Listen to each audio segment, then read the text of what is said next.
How you say Kiso or Kiko? Hey, voodoo in my dollhouse, in my voodoo voice. But voodoo, girl, that's how they be sounding to me when I be seeing it. But anyway, shout out yesterday, everybody who came up. Y'all like the video. We got a lot to discuss now. Okay? We got a lot to discuss. Like the video. Now, who's on the docket? Lil Durk. They say the daddy came and seen him. Now, you know, the daddy just got out of prison. So it sounds about right. See, people don't understand when you go to prison, there's a high likelihood your child is going to follow behind your footsteps. Okay? So please, people, ladies and gentlemen, stay out of prison. Because look, Charlotte, that's Krishan mama, she went to prison in all her churn. You see what I'm saying? And from the looks of it, the grand churn too. So if, ladies and gentlemen, if you can, please stay out of prison. It is not the legacy you want to leave behind for the churn, okay? Then we got Burna Boy, who's still cosplaying as Black America, talking about the hood ain't what it used to be. What you know about the hood? What you know about the hood? Them dirt roads in Nigeria is not the hood. We'll get to it. Don't stop me. Please, don't stop me. We'll get to it. Then D-Wade and that raggedy, ugly statue. We're going to get into that. And he said he don't care what y'all got to say because y'all haters. He said y'all lying and hating on his statue. But I said Stevie Wonder must have made it. But anyway, Tory Lanez is suing the lawyer. He said the lawyer had ties to Rock Nation. Okay. He said that he's innocent, and Rock Nation and Meg the Stallion and Rock Nation them is setting him up and stuff like that. We'll get to that. Scamala did an interview with Uncle Shay. We're going to get into some of those responses and apparently what people are really feeling about that whole interview. And racist Republicans. We are going to get into racist Republicans. I'm home now, so I can get the actual video of what the man was saying over there yesterday and how he's doubling down and standing on it. Okay. We're going to get into that. And I think we need to talk about the Department of Education because a lot of my people are misguided or misinformed or uninformed on exactly what the Department of Education is. Okay. So we're going to get into that. Now, you guys get the likes up on the video. Get the likes up on the video. All right. Who we going to start with first? Let's go get D-Wade. He's safe right now. Let's go get D-Wade. So D-Wade had a statue, girl. And the people was all on Twitter dragging. Do you hear me? Dragged him down to the ground. First of all, D-Wade, now I saw you was in on the process, but who finalized, who okayed the finalization? That's what I want to know. Because that statue looked so bad. You see what I'm saying? Oh, girl, the statue looked so bad. It looked horrible. Horribly, if I was Spanish. You know what I mean? Let me go get it. Hold on. Girl, it looked so bad. I couldn't believe that. And then he won't get up here and get mad with us because we said it looked so bad. You was in there on the process. Why? Why didn't you say, this don't look like me? Now, I ain't gonna lie, the statue got his eyes. I guess. Ish. The statue got his eyes. Girl, that statue looked like the baby. I'm just saying. It looked like the baby if she was grown with a beard. You know what I mean? And knowing this family, it wouldn't surprise me, girl. But anyways, let's get into this statue, girl. D-Wade, that statue looked so bad. And I don't care how you feel about it. We don't like it. And it ain't for you to like. It's for us to like, because we the ones got to go down to the stadium and see it. Well, I'm not even in Florida. But you know what I mean? He want to act like it's not for us to like. Yes, it is. What you mean? Girl, look at the statue.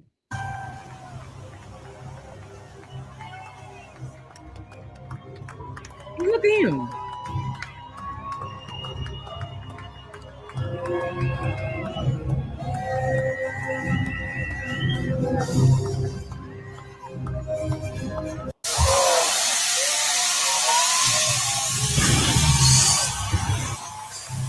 Not the smoke unveiling it like it's fire.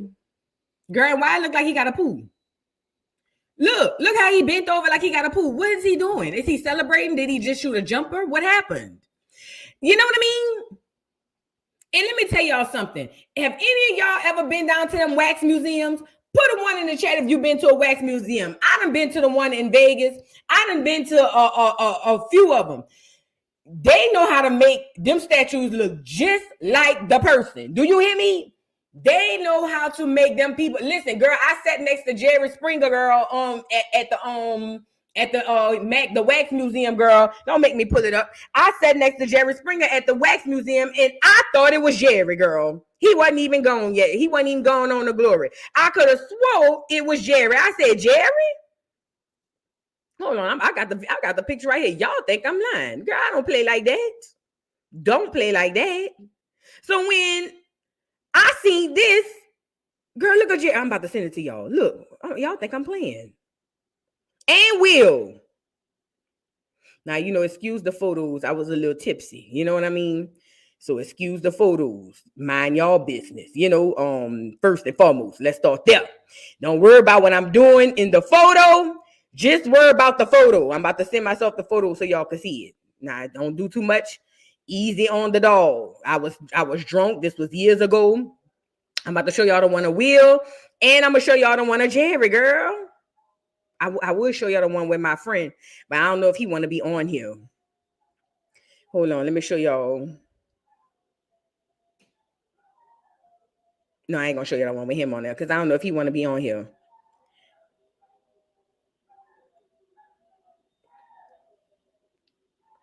Now I'm about to show y'all something right quick. Hold on. Them fucking hyenas next door. Excuse me.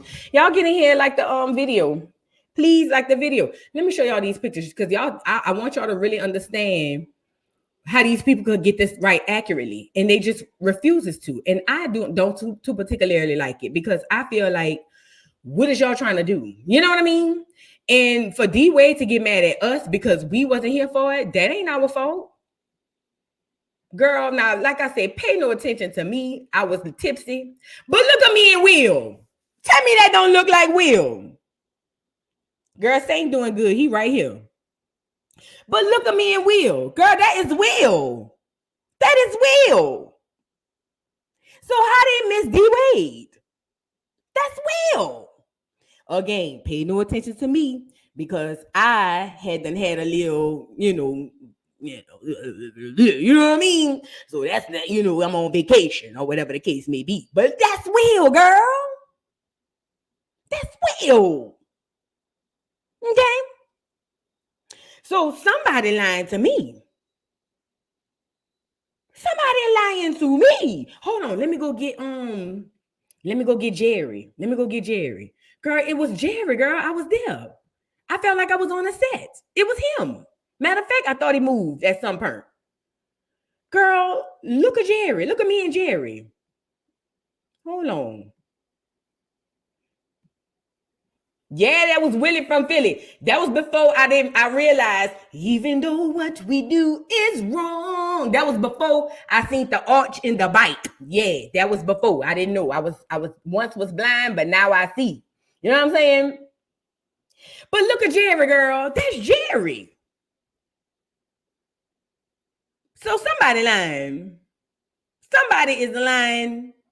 Somebody is lying. So I feel like D-Wade is mad at us, but no, because I don't see them people get it right on all type of things. And you want me to believe they couldn't figure out your figure, your statue, whatever it is. Okay, I'm trying to see something. What's up?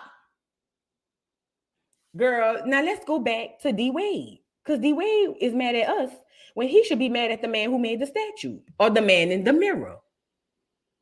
Now, I don't know who this is. The man looked like he a black Asian. I don't know who that is. I don't. It could be anybody. Girl, in 100 years, they're going to say it's a man from Africa. We don't know who that man is. And you can't get mad at us because we don't know who he is. Now, D-Wade, you out of pocket. You was there. Look, he said he was there for the process. Look, he there. First name greatest. It ain't our fault. You seen the almost finished product and you didn't say, hold on, bro. Look at all the lines in the eyes and all of that. I ain't got all that now. Take some of them lines out and what's going on with my lining and my teeth and my mouth? I don't have no underbite. Why my chin coming out like Natalie Nunn? You could have. It's a lot you could have fixed while you was down there. Miami Vice. Look at him. He looks so summer breeze. He's so film. I'd rather have a hard working on the railroad man who hands and fingernails be dirty than a nigga like D-Wade. He look like he smell better than me. I don't like it. You know what I mean? I like a hard man, rough man who could do things with his hands. You know what I'm saying? Something break around the house, he got it. I like them type of men. I don't like the type of men who be like, "Ooh, girl, kill that roach." No, you kill it, nigga. Are you crazy? You telling me kill a roach? You don't kill a roach. I don't want no nigga saying, "Oh, it's a rat. No, you gotta go. You gotta go. You got to go. We both can't be running from the rat. Me, you, and ain't running. Girl, please. That don't make no sense. Me, my man, and ain't running from the rat. Girl, now who? Girl. Anyways, they started ripping him, girl. They started ripping him, girl. Wait, hold on. They started ripping him, and he felt some type of way. Somebody on Twitter said it looked like the statue saying, "Time is slipping away from me, wait for me," and I can't unsee it. Do you hear me? Look at the statue and think about it.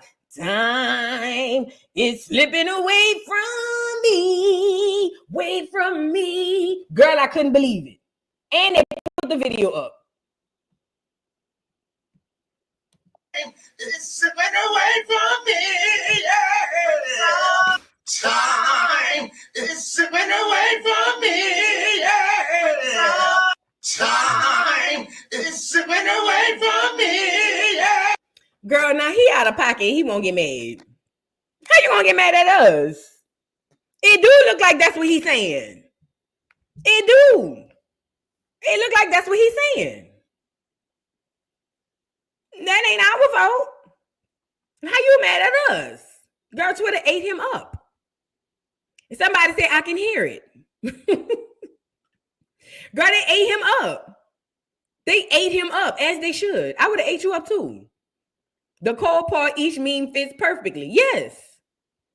The laugh I just let out release some stress. That's what this is about. For real. That's what it looked like the man said. Girl, they can't get mad. Look at the sun. This must be the street one.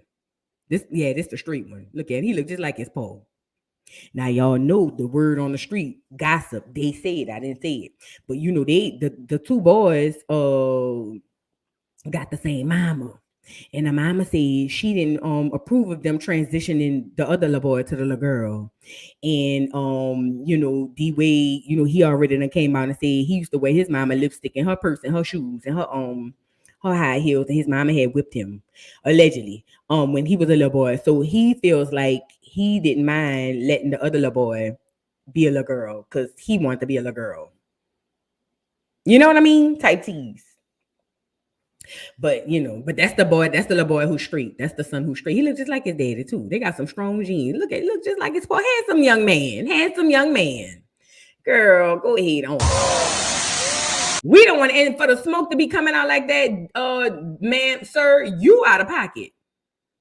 You is out of pocket, and you can't get mad at nobody but you and the people who made these doggone statues. Because the dang dude look like he's saying, time is slipping away from me. That's exactly what it looks like. Okay? And it's not our fault.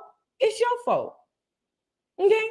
Matter of fact, let me pull up my little meme. I ain't played my little boy in a while. It ain't our fault. It's your fault. It's not our fault. It's all y'all's fault. Y'all messed up the family. Did you see that? Yeah, it's not my fault. It's all y'all's fault. Y'all messed up the family. You messed up the statue. Can't you see that? Come on now. Now look at D-Wade said, girl. Hold on. Let's get him on here. Look what D-Wade said, because he said what y'all not gonna do is split with him. And I said, oh, look at him. Social media, see all things, man. It's a lot of talk about me in this world. Y'all got to know me by now. I care, but I don't. But the social media world is about opinions. Everyone has an opinion. Everyone use y'all opinions. Please talk more about us. talk more about a statue, come out and see it, take some photos, send some memes. We don't care. It was a special moment yesterday, my family and I. I love, a lot of people don't know, I don't know a lot of people with a statue. Do you? Anybody here? Y'all know anything about the process of a statue? No one out there do neither. And so, it's an unbelievable process to be a part of, and it's a complicated process. Yeah, I have an iPhone. Social media. Sir, you can sit up there and say what you want. First of all, ain't nobody flying to Miami to go take a picture next to that stranger. That statue is giving stranger danger, first and foremost. Ain't nobody getting out their bed and booking their flight to go down to Miami to take a picture next to stranger danger. First and foremost, let's start there first. Secondly, we don't care if you care or not. The meme's gonna roll. The people gonna say what they got to say, and that's that on that. Sir, ain't this the one who was going 50-50 with Gabrielle Union when she couldn't find a job? Girl, I ain't got that kind of pride. I don't have that kind of pride. Girl, what's the use of being with a rich nigga if you still got to pay your way? Ain't no way. Why go be with a rich nigga if you still got to pay your way? That just don't make no sense. Girl, it's like jumping in a pool with a spacesuit. Why? Girl, why? It's just, you know what I mean? Girl, Daria Wade, we don't care about you or this ugly ass statue. It's giving stranger danger anyway. And like I say, people who gonna be down there for the game, they gonna come see. But for the rest of us, we don't care about that ugly ass shit. We not coming down there to see that. We don't even like y'all. Black people been looking at y'all sideways from the beginning. Okay.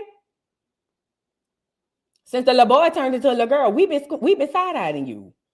You and then that time, girl, Saint sneezing. Bless you, my love. Bless you. Oh, like I was saying. What I was saying? Yeah. Ever since Gabrielle Union turned the little boy into the little girl, we don't care. And then when Gabrielle put it in the book that she be sticking her fingers in your boob, we really was like, oh yeah, he gotta go. You know what I mean? Remember she had put it in the book that she be sticking her fingers in his boob. Y'all remember that? Oh, he too tall for that. Oh, and then couple that with wearing the mama high heels and her purse and her lipstick.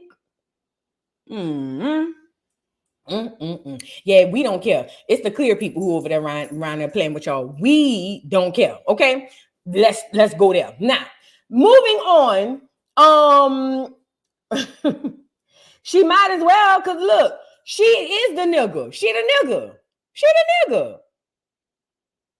Their relationship dynamic is like Dagobert and Judy. You know how you look at it and you would think that Dagobert is the male energy and Judy is the female, but when you start paying attention to them, actually Judy is the nigga and Dagobert is the woman, is the wife. So Judy the husband, in my opinion, this is how it looked to me.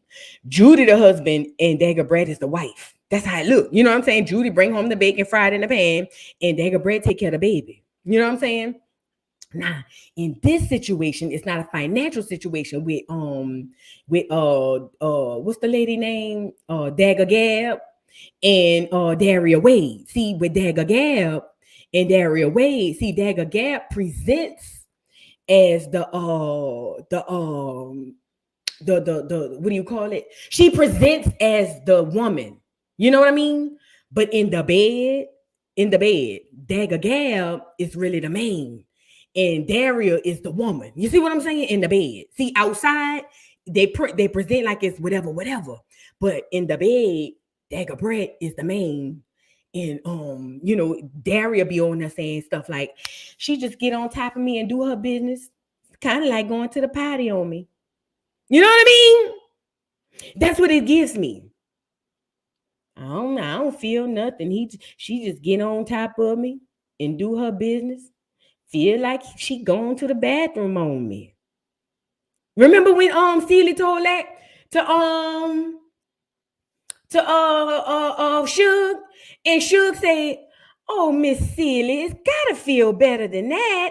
I don't know. I don't have that issue when I be with him. He don't feel like that. That's how, you know what I mean? Yeah, do her. That's what it is. I just let her climb on top of me to do her business. Kind of like going to the bathroom on me. Oh, Miss Silly. Oh, Miss Silly. Oh, it's gotta be better than that. That's what it feels like. You know what I mean? In the bed, though. In the bed. Only in the bed. Only in the bed. So it's different. You know what I'm saying?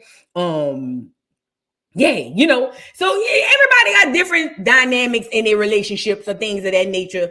We're not here to judge. I'm just saying how it look. You know, y'all know I told y'all my brain, I think in movie and music. I really do. This is a real story. I'm not being funny right now. I think in movie and music. I do. Everything that I do is theatrical. Everything that I think about is tied to a movie or music. Time, everything is tied to something. So when I be seeing people, I be looking at them and I don't know, it just be popping in my head. Oh, that's how it went. You know what I'm saying?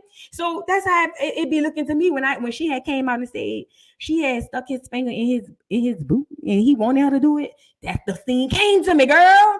I said, so she the nigga. Oh, dagger gab. I didn't know she was dagger gab because in real life she don't present as dagger gab. You know what I'm saying? But turns out she's dagger gab and he's, you know, she's Mr. and he's Silly. And that's how it came up, you know. But anyways, we gotta move on. We gotta move on because that's how I be looking at things. So when I be telling y'all that, that's really how I be on the inside of my head. Now, let's move on. Who we got up next? Hold on. Let's go get Burna Boy. So, Burna Boy is the African Nigerian. Y'all know I don't think they're the real Africans. Y'all know how I feel about the Africans. Speaking of Nigerians, we gonna get Wendy on here and that other girl, Jess Hilarious. Since we on the Nigerians, let's roll. We gonna roll it out. Let's roll it, okay? Now, y'all know how I feel about the Nigerians and the people from Ghana. I don't think they're real Africans, and I said it. I don't think they're real Africans. So, Burna Boy decides to cosplay as Black America once again. And in his cosplay, he got called out. And all of the Nigerians was on here talking about, you don't understand. It's rough like that in Nigerian hoods too. First of all, Nigeria ain't got no hoods because they don't have no streets. Can we talk about it? Okay. They don't even have bathrooms. Do y'all know them people out there? Not all of them, but do y'all know for the most part, them people shower and take a shit outside? Did y'all know that? So don't talk about the hood ain't what it used to be. Look at Burna Boy say, now this is Diddy's beau, allegedly. This is allegedly Diddy's beau. We've already seen him shimmy down the aisle to Diddy. Do I need to go get the video? We've seen him shimmy down the aisle in his shimmery glitter as he thanked his main for his career. Okay. But this is what he said. The streets ain't what it used to be. Nigga, was you there? The old rules no longer apply. What rules, good sir? The way I see it, everybody is a civilian now. Do y'all have civilians in Nigeria? No more sliding. Y'all don't slide in Nigeria. Y'all roll down the dirt road. Just sue your ops to court and take the money. Do y'all have a court in Nigeria? What, sir? What is you talking about? I see, and this is in Black America, this is our fault. This is our fault. This is our fault. Let me tell y'all why. Y'all let these people come in and just blend in like damn chameleons, and then they go to taking on the role too serious. Y'all ever heard about an undercover detective or officer going undercover and they start forgetting that they really the police? Didn't they have a movie about it called In Too Deep or something?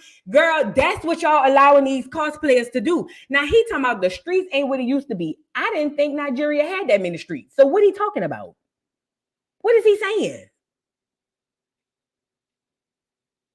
So while he inserted himself, mind you, he talking about Lil Durk. Look, a free smirk.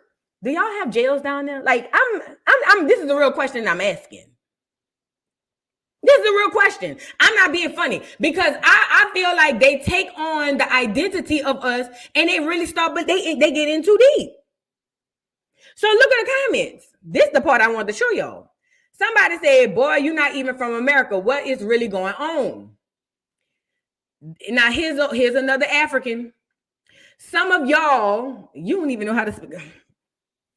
Let's move on. Some of y'all need to understand coming from a hood in Nigeria is more dangerous than the United States streets, man. Naja, wow, whatever that means. Well, is that why you here? Is that why you're here? Because the so-called hoods of Nigeria is worse than the ones in the States. Well, if they were, now let's peel this onion. Let's peel this onion. Because see, the Nigerians are the same ones who say that they get told that Black Americans are just so horrible, they unalive us, and they whenever mad they come, oh, y'all own worst enemy, y'all don't need no reparations because look at how you do to each other and blah, blah, blah, blah. So are we double talking or not? So are you saying, sir, that the hoods, the so-called hoods of Nigeria, if they are worse than the streets of America, then that would mean no Nigerian can never point the finger at what a Black American do, because according to the Nigerians, and it ain't just him, y'all hood's worse than ours. So that would mean y'all more savage than you say we are. Right? You know what bothers me about them Africans, and not all of them, just mostly the ones from Nigeria and Ghana. Not the other ones, not the South Africans. The other ones, them people typically mind their business. You know what I'm saying? It's these two here. Them Nigerians especially, they're the main ones. But see them Nigerians and them people from Ghana, y'all have this self-entitlement thing that it really blows me. Y'all don't even have your own identity no more, but it makes sense because y'all they just gave y'all identity in the 60s. So that makes sense. But what are you talking about, sir? Y'all hood is worse than ours. Is that why you left there and came here? And if so, that's cool. But don't you ever feel like you can wag the finger at Black America as if we just this horrible group of people, when according to you, y'all running up dirt roads with no shoes on and no blickies. What y'all shooting darts at each other? What are y'all doing out there that make it so bad? Let's talk about it. Because we all know it's a status thing even in Nigeria. The ones who are well-to-do, they don't live like y'all. They got streets, they got bathrooms and all of that. But the rest of y'all live, especially in Ghana, according to what I've seen, the rest of y'all live on the dirt. Y'all got a shit-shaving shower outside. Ain't nobody figured out how to make a toilet yet or a tub. Ain't nobody figured out, okay, we done been to America. When we checked into the Motel 6, they had a tub and a toilet. Ain't nobody said, okay, I feel like we can copy this creation and make something for us to shit, shave, and shower. No. Y'all is outside, baby. Matter of fact, I don't even know why y'all have a house. Y'all might as well just sleep outside. Y'all might as well just sleep outside. Don't, and this is the thing. They really think they eating. Yeah, the Nigerian is more dangerous than the United States. Well, carry your ass back over there then. And don't you say nothing else about New Orleans, America. You know what I mean? Like, it's ridiculous. Just because Burna is from Nigeria don't mean he don't know about the streets. Y'all just don't know them how them Africans get down out there. Same thing goes for the UK. Girl, bye Tandy. Who else? But everybody's really on code. Ain't he African? What do you know about ops? Girl. Somebody said he talking about the barefoot streets he walked, right? Nigeria, Jamaica, Haiti, Ghana, etc. All real ghetto, not America. If you say otherwise, then book your flight to Lagos. Then we got to know who is afraid of who when you arrive. So, okay, so y'all are savages. Y'all are savages. And to this dude right here, this is what we do know. Ain't no African coming in no nigga hoods. Let's talk about it. We smart. See, we the type of people, we don't even do that in America. You're not just going in nobody's hood doing what you want to do. We don't do that in America. So why would we why would we hop on a 16-hour flight to go to Nigeria to a hood with no shoes? Why would we do that? We wouldn't even do that in the hood around the corner.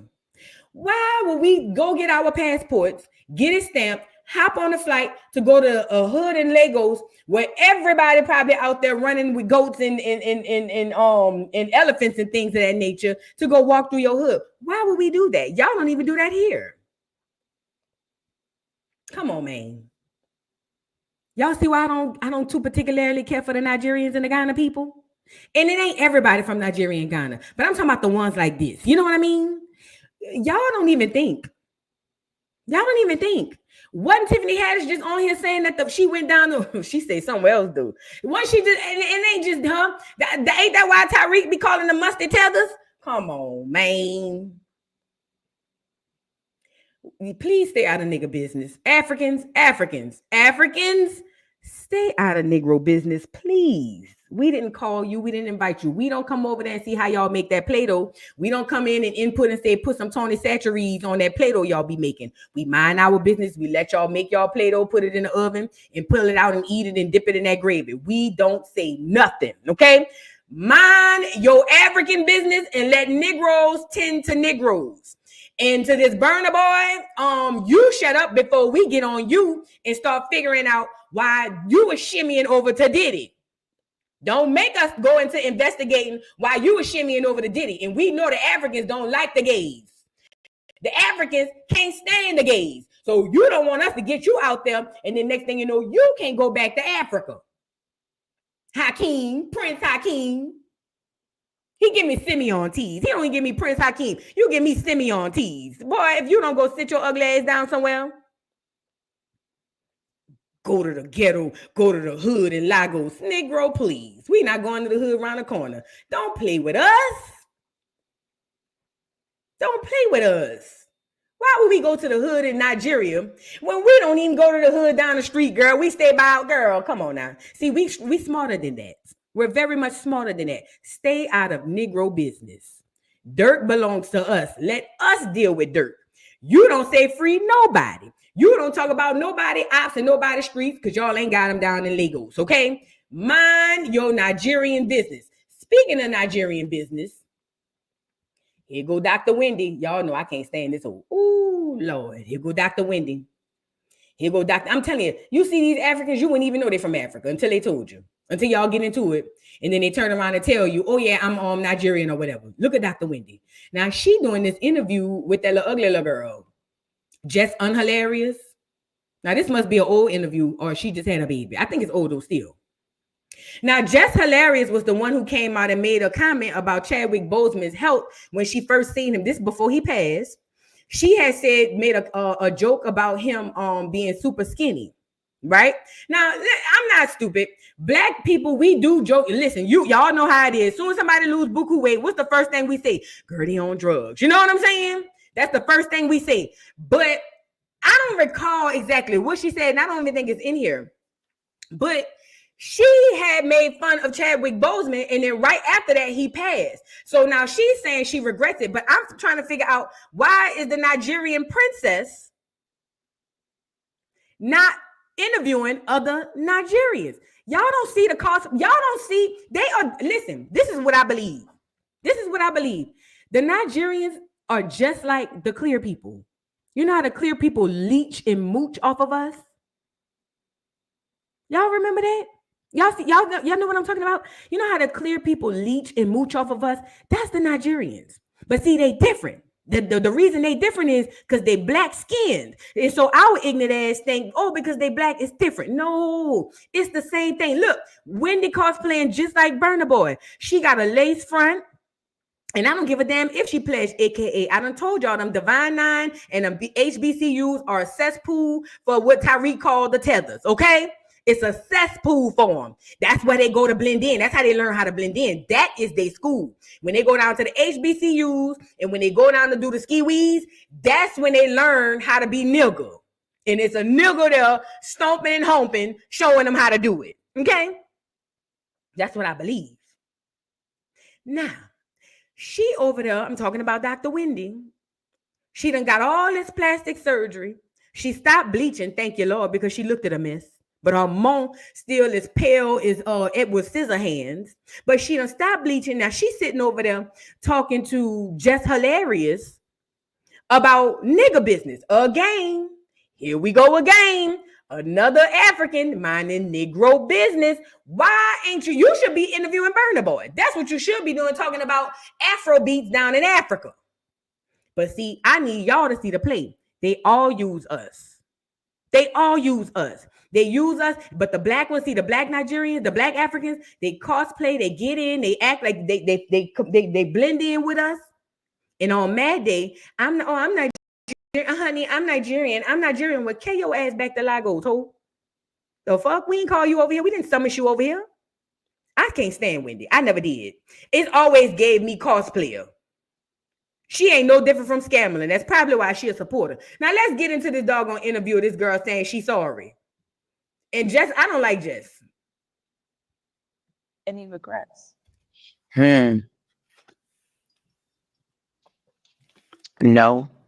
I just a regret. This is the only regret that I have in my career, not with like family or anything. I don't regret anything. Except for this one joke I had told about Chadwick Boseman before he passed, before we had all figured out that he had cancer. He had made a video. This is around COVID. He made a video and he was telling people to stay in the house, you know, because this COVID thing is spreading. It's dangerous. You know, people are dying and stuff. And I thought he was losing weight for a role in a movie because, you know, he was a method actor, you know, and phenomenal actor. And I had said something about how he, like his appearance, how he looked like losing weight. And then that man passed away maybe 2 or 3 weeks later. And it wasn't even the hate that I got from the internet. It was just the type of person that I was, that because as messy as, you know, I've been and all of that, I'm still a very, very good person. And I would never, ever joke about somebody with an illness or a disease or something that they can't control. It made me so sick to my stomach. And I just was like, oh my God, you know, and you can't even look up dirt on this man. You can't even, nobody had anything bad to say. Yeah. And here go Jess Hilarious, my big mouth, and then just, you know, and I wasn't the only person that said something, but I wasn't worried about none of that. It was the person that I was. Impacted you. Yeah. First of all, this is an old ass interview. Let's start there first. This is an old ass interview because Jess looks like she's heavy pregnant, right? First of all. Second of all, Dr. Wendy is being promoted by the Shade Room because they all foreigners. I told y'all that before. I'm gonna keep telling y'all. The Shade Room, the neighborhood talk, all of that stuff is ran by foreigners. Foreigners with the hard R. So what they're doing is promoting this old ass interview. Girl, we don't give a damn about Jess Hilarious. We don't. Where is the baby? Did she show the baby yet? We don't care.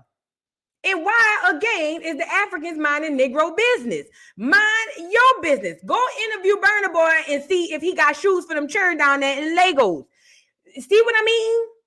So you go pull up an old interview. Listen, I done went on Wendy's YouTube. Girl, I get more views on YouTube than Wendy because nobody cares. She's boring. She's not the girl. She it's almost like somebody made her up to look like it, but there's nothing beyond that. Her and Scam are the same. Well, at least she got more glam than Scam.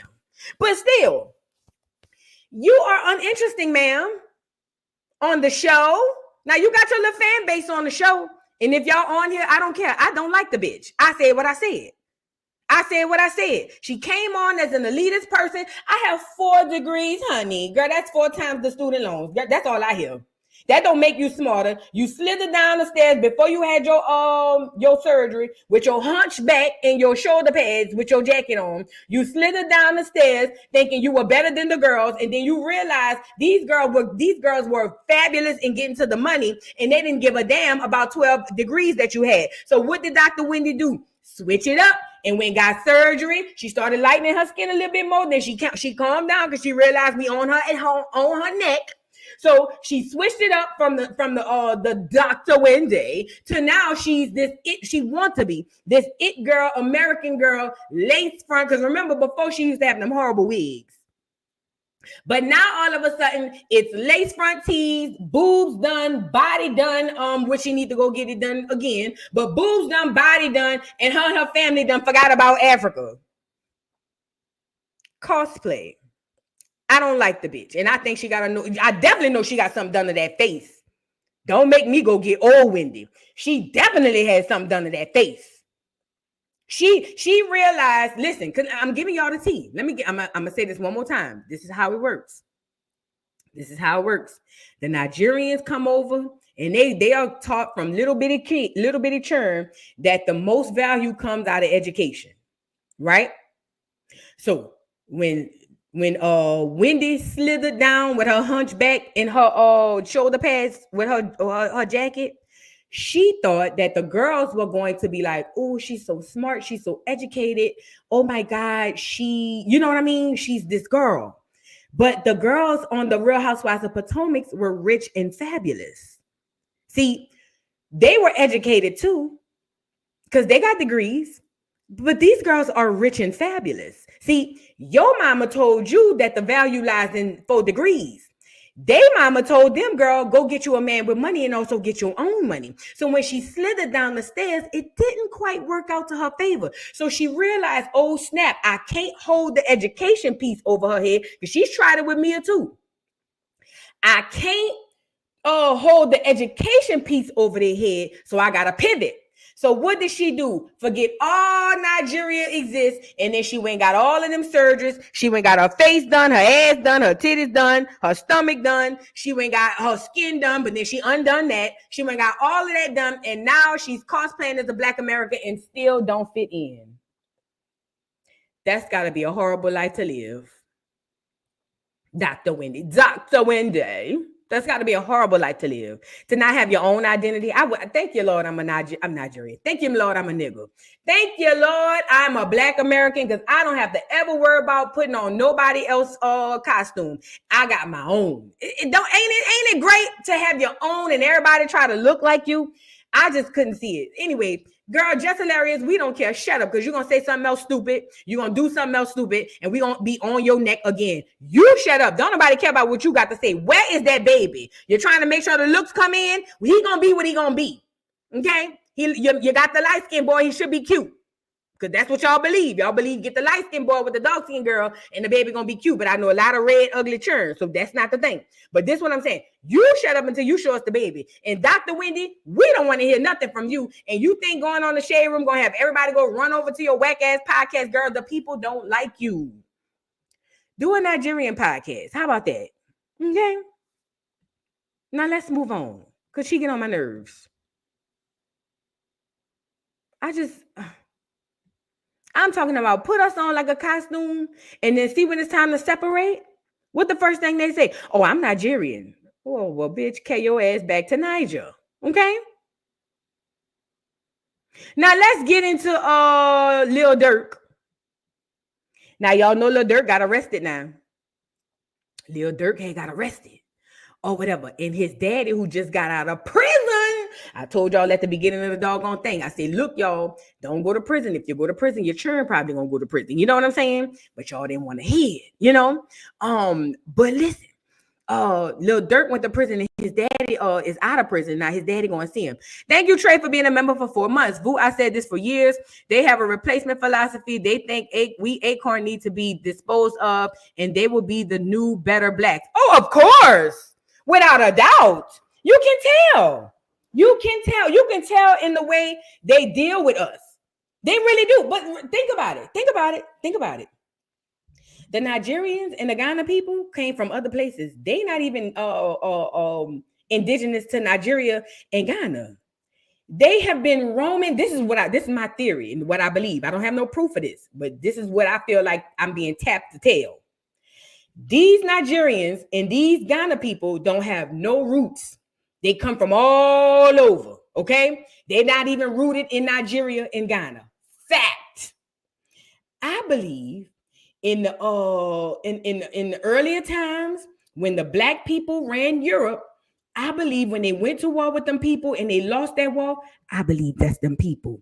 And they've been roaming the earth trying to find somebody to act like and be like ever since. And they done landed on Negroes. And maybe it was all a part of the plan. I don't know. You know what I mean? But I believe that they're used by the government and by the powers that be to try to replace us. But they just can't, they just can't get right. You know what I mean? So they could put on our hair, put on our nails, put on our accents, put on our clothes, put on our swag, put on our shoes, eat our food, do all of these things and wag their finger at us and say, but you're lazy. You guys can do it. You can do what you want, but you're lazy. See, that's a problem. That's your problem. You're lazy. As you eat baked macaroni and cheese and hamburger helper, bitch. Why you ain't over there eating that Play-Doh? Why? That's what I want to know. What do Nigerians eat? Would they eat rice, jollof? What do they eat? Y'all over here opening up restaurants and clubs and things of that nature, doing brunches. Y'all ain't do no brunches in Nigeria. The fuck? Why is y'all over here? Why is you here, Ike? Why is you here? Y'all think y'all gonna replace us, but you can't. You just don't have the je ne sais quoi that a Black American have. You will never. You will always be a duplicate. Not even a duplicate. You will always be a replica. Not even a replica. I'm trying to find the right words.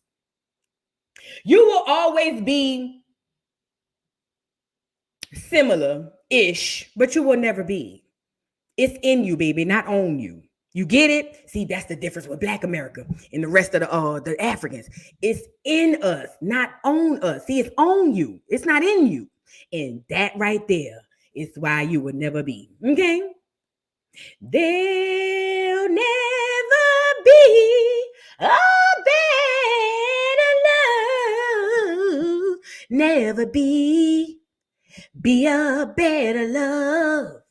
Say there'll never be a better love since. Girl, let me stop. I ain't on that. But you know what I mean? Like, girl, it would never be. Sorry. Not sorry. Now go back to Nigeria and roam around and see where y'all come from. And that's another thing. Don't y'all never let them people tell y'all don't know who y'all is and can't go back to generations and things of that nature.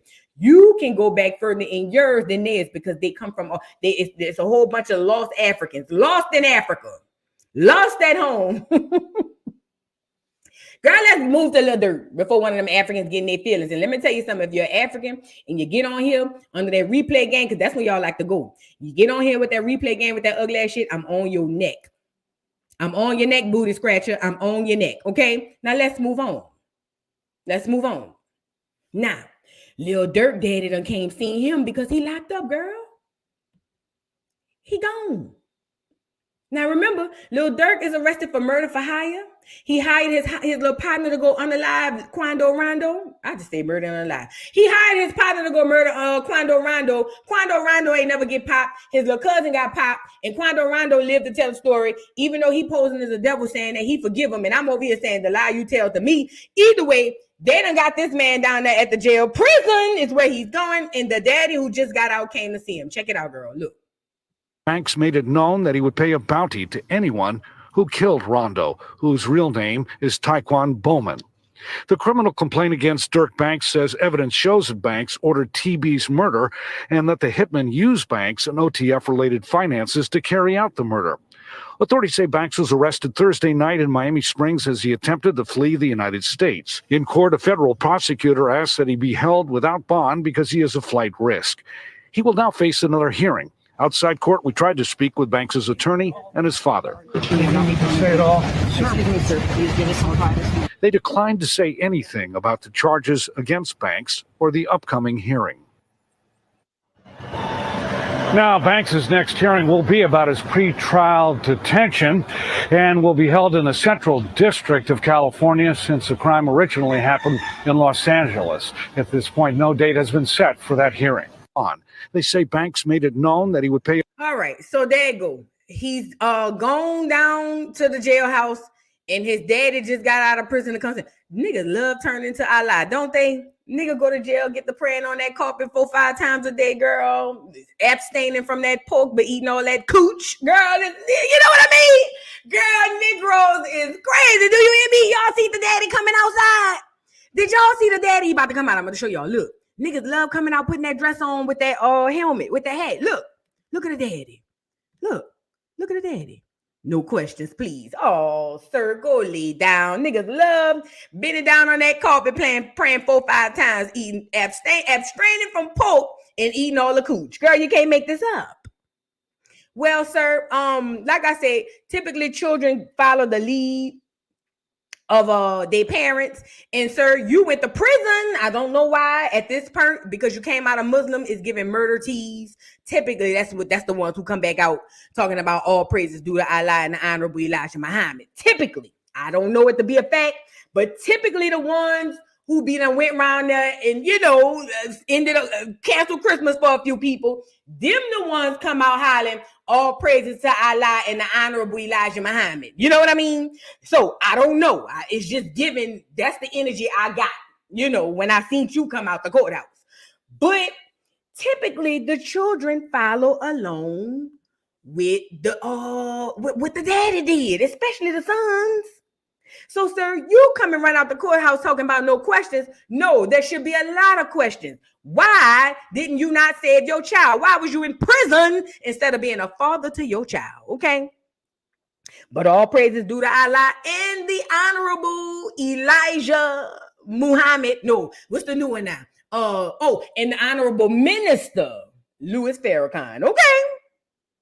Them type of teas. Shout out to the Muslims though, girl. Nevertheless, yeah, Durk is down there. And his money's not gonna help him. And yeah, if you want to say a prayer for Durk, don't.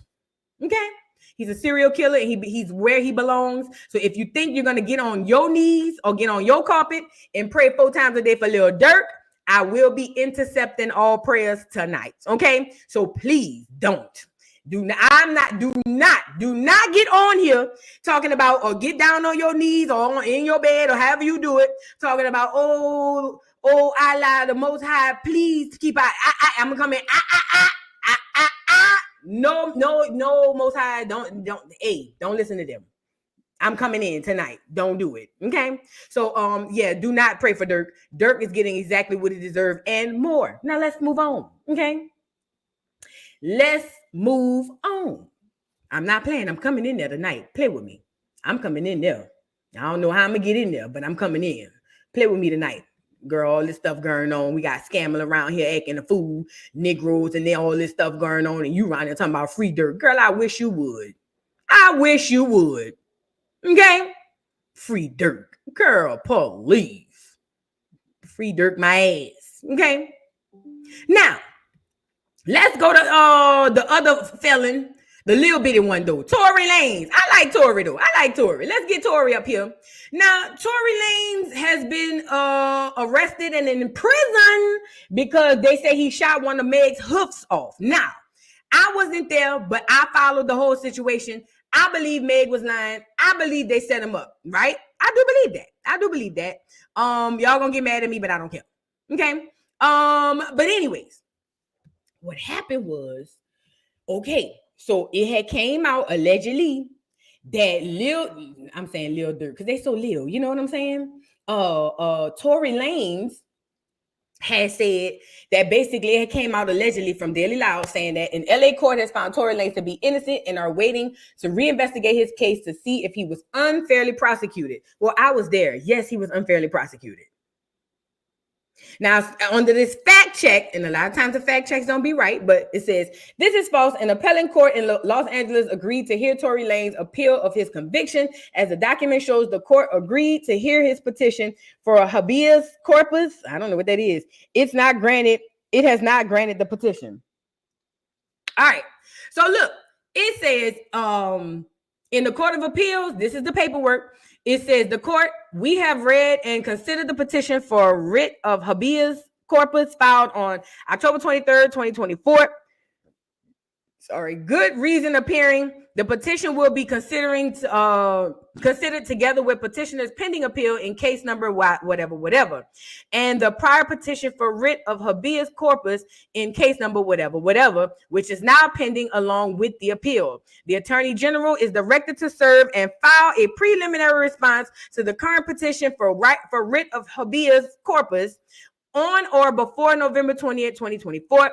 discussing whether in order to show cause should issue regarding the issues raised in the latest habeas petition. Petition may serve and file a reply within 15 days after the filing of the preliminary response. Now, I'm not a lawyer, but the habeas corpus or whatever, that sounds like the appeal, okay? So what they saying is, okay, he's filed an appeal for the appeal, allegedly. This is what I'm understanding. And they are going to look at it, and they have until November to come back and say, okay, we're going to give you your appeal for you saying that, hey, these people prosecuted me bad. That's what it's given to me. Okay? Now, the people went to going crazy. All of the hotties went to going crazy. Oh my God, he's so horrible. Leave him in jail. Oh my God, he's going to shoot somebody else's feet. Leave him in jail. And I'm over here saying, girl, stop it. Girl, Meg is fine. She was twerking the next day. She all right. God damn. Okay? Now, again, I don't condone her being popped in the foot.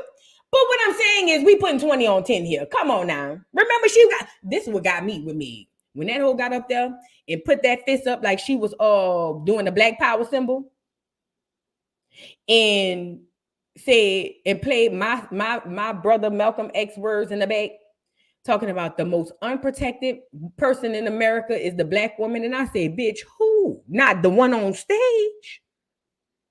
Not the one on stage. That's when I say this hoe is ill. Do you hear me? This hoe is ill. I don't like that hoe anyway. So y'all know I don't like nobody. You know what I'm saying? But when she played that and really put that 20 on 10, I knew what they were doing here. I knew what they were doing here. Just saying, say he still belong in there. Tory wouldn't cape for any Black woman though. That's not true though. I don't think that that's true. And even if he did or didn't, that don't mean I can't call right and wrong. You know what I mean? And this is another thing because I was talking to who that was Sunday. I was talking to my old man cousin, and she was talking about how Chris Brown don't like dark skinned girls. Now me and her both dark skinned. She on there talking about how Chris Brown don't like dark-skinned women and dark-skinned women shouldn't support him. I say, why? Because he don't like dark-skinned women? And? Okay. Like, so we supposed to ignore he made good music because he don't like dark-skinned women? It's the same with the Tory Lanez thing. We supposed to act like the man wasn't treated unfairly because we think he wouldn't cape for a Black woman? That's weird. Girl, let them people do what they want to do. If Chris Brown don't like dark-skinned women, that don't mean nothing. Because guess what? See when that part come on, I know it's late, but baby, I can't focus. Guess what my hand's gonna do? Snap. Focus. Yay! Yay! Girl, I don't care about what y'all talking about. I don't care. Girl, y'all can say what y'all want. But when that part, just let me ride. Set you back to sleep, girl. Girl, I'm getting up. Just say the word, no, girl, don't you. Girl, please. Girl, please. Y'all want too much from me. From America. Y'all want too much from America, girl. What that got to do but when that beat drop, okay? What does it have to do when the beat drop? Y'all got to be strong. Y'all got to be strong. It's all right. It's okay. It's all right. Most of us don't have a chance with these men anyway, so who cares what they like? We don't have a chance, and I don't like none of them sexually anyway, so I really don't care. Because when that beat drop, my hand's going to go up. The thumb will collide with the middle finger, and the snap will snap, and the hips will roll. Do you hear me? And that's just that on that. The hips gonna roll and the snap gonna snap. Okay. So I don't know about y'all. Y'all could be living in a bubble of, well, he doesn't like this and he wouldn't support you. And then, girl, when that beat drop, okay, when that beat drop and that 808 hit and the hips go to moving, I don't know what's going on. I don't know. Because the man make fire music. And listen, it ain't messing up his concerts talking about Chris Brown because that nigga selling out everywhere he go. Nah, With that being said, with Tory, he was prosecuted unfairly. I told y'all they treating Diddy unfairly, and I want him deep under the prison because of what he did to Carl Thomas. But at the end of the day, you gotta call it fair. If something is right, it's right. If something is wrong, it's wrong. You do not make right wrong because of how you feel. And that's how we get caught up every day. That's how we in the situation we in now. Because we will turn right into wrong simply because of how we feel. We got to be strong. We got to come up out our feelings now. We got to do that. We got to do that. What's right is right and what's wrong is wrong. What they did, Tory, was wrong. What they did, how they doing Diddy is wrong. Because the clear man from Abercrombie and Fish did the exact same thing, and he's out on bond. It's wrong. Right is right and wrong is wrong. So yeah, you know what I mean. But nevertheless, he's petitioning for an appeal, saying that his whole case was handled wrong, and he's also saying that the lawyer he had has ties to Roc Nation. Okay, that's what he's trying to say. So look at what he said over here. Tory Lanez filed complaint against former attorney, claims she had ties to Roc Nation while representing him. I believe it. Attorney, and it says she released a statement denying any business ties to Roc Nation. Let's get into it. Hold on, let me go this way.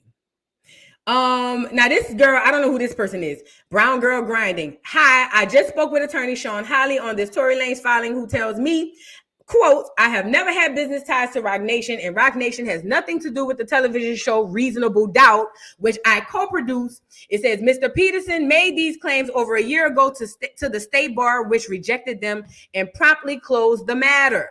Continued, it says, Holly first issued a statement when this story first reported via TMZ, but I still wanted to share what I recovered or I received on her behalf, as it differs a bit versus the original statement. So this lady saying that the attorney said, why the attorney didn't just come out? This lady saying that the attorney said, girl, he tried this already, girl, and they already threw it out, girl. He just revisiting this, trying to bring that back up. But she has a show, she is producing on the show Reasonable Doubt. What is that? I don't know what that is. I don't watch TV like that no more. But she's trying to say she don't have no ties to Roc Nation. I don't know. I think that the whole thing was a setup. Even the witness that turned around and changed his mind at the very last minute. Y'all remember that? Y'all remember the witness that changed his mind at the very last minute? It was at that moment I said, oh yeah. Them people is over there playing with poor Tory. And he's so Lil. You know what I mean? Now, if it was true and it was all of this, they wouldn't have to do all of this. But I feel like them people did that on purpose to get poor Tory out of here. Look at the daddy. Y'all remember the daddy? Look. You have children. Let us see. You're making other people see them go to jail. You have kids. God is watching. And they never produced the prints, no fingerprints, not one. Tell me how does bullets disappear in the LAPD's office? Tell me how there's no fingerprints. My God Almighty, I call heaven and earth to be a record today. And Roc Nation, you will crumble. I am an apostle of God, and you will know who I am. That man ain't said nothing wrong. How does he get convicted with no fingerprints and no bullets?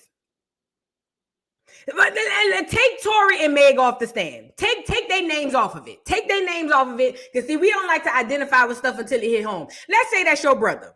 Let's say it's not Tory, it's your brother. This is not Tory Lanez. This is your brother and some girl he was messing with. Your brother get convicted of 10 years to prison because they say he guilty with no evidence. The witness that was going to corroborate and tell everybody that your brother didn't do it, all of a sudden at the very last minute changed his whole testimony. Come on now. Come on now. Come on now. This is not right. Them people not lying about what they saying. Them people not lying about what they saying. They not. And I get it. Y'all like Meg, protect black women, only the ones y'all like. I get that. But this is not right. This is not right. This is not right. The way they handled that trial is wrong. And I believe people got paid. I believed it from the very beginning. And people saying that he had the gun, but they didn't have no fingerprints from him on the gun. So how did he have the gun? I don't understand that. Now, I don't have no problem with sending him back to Canada. I say send him back to Canada. He a foreigner too. Send his ass back to Canada. Oh, Canada. Send him back. But I don't think he belongs in jail. I don't. I don't think he belongs in jail. I don't.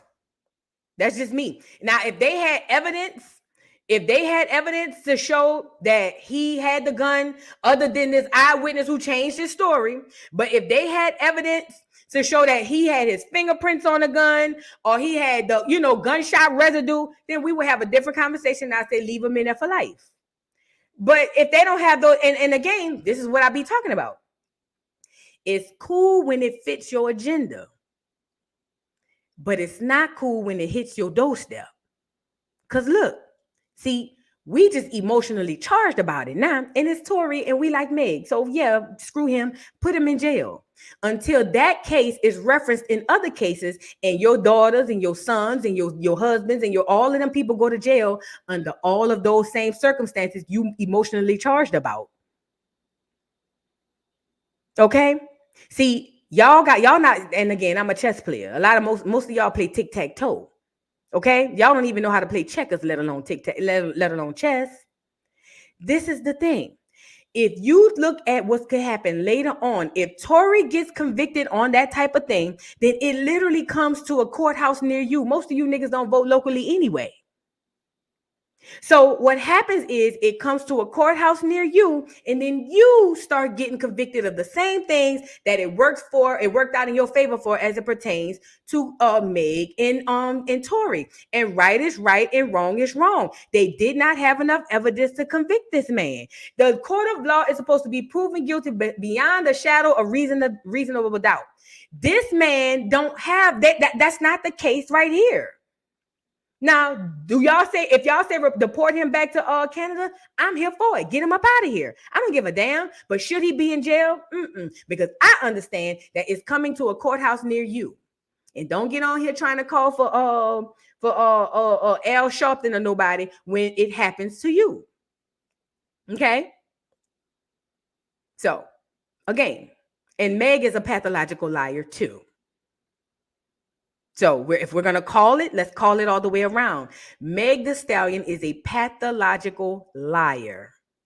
She lied about every single thing that happened that night. She even lied about the fact that she was sleeping with Tory. Can we talk? What are we talking about? We talking about it or no? If we're going to roll it out, let's roll it out. Roll it out.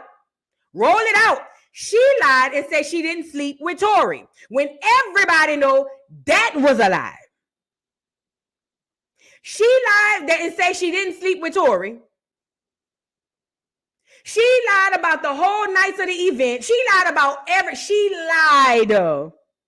She lied. She lied on that interview with Gayle King. She lied. She's a liar. She's a liar. She's a liar.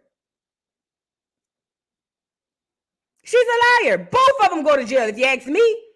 I ain't never seen, if you've ever seen somebody get shot, then you know they ain't twerking the next day on that foot. She didn't even get shot. At best, there were not even fragments, shards of the bullet. At best, shards of the bullet in her feet. She didn't get shot in both of her feet. If she got shot in both of her feet with all of them bones, she wouldn't be walking duck, duck, goose. Y'all ain't never been around nobody that's been shot before, obviously. She's lying. She lied about a whole lot of this shit. We're not going to do that. She lied. She ain't innocent. And any bitch will go behind their best friend and sleep with their nigga is a snake in the grass and cannot be trusted. Period. If you go behind your best friend, I don't care if she was serious with the nigga or no. If you will go behind your best friend and sleep with that nigga, you is as dirty and as low down as they come. You cannot be trusted, ma'am. Liar. She's a liar. So if he belong in prison, then she belong in hell because she's a liar. Period. Period. And I refuse to allow her to use the protect black woman thing to help her lie again. I refuse. I refuse. I refuse to allow her. That's what all these celebrities do. And that's how they get us emotionally charged and take and hijack our shit. I refuse to let her take that and put it on her to make it seem like that's the situation. You're a liar, ma'am. You're a liar. She's a liar. Your fave is not clean. She's a liar. And at the end of the day, without evidence, that man don't belong in jail. They don't have no weapon. They don't have no nothing on him to say that he did it. He don't belong in prison. He don't belong in jail. Now, if they go produce the weapon, then he lock his ass up.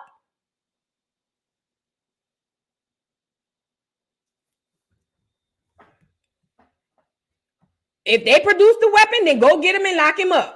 But until then, no. And I don't believe this neither. She started out protecting him. Girl, come on now. Come on, man. That was a lie too.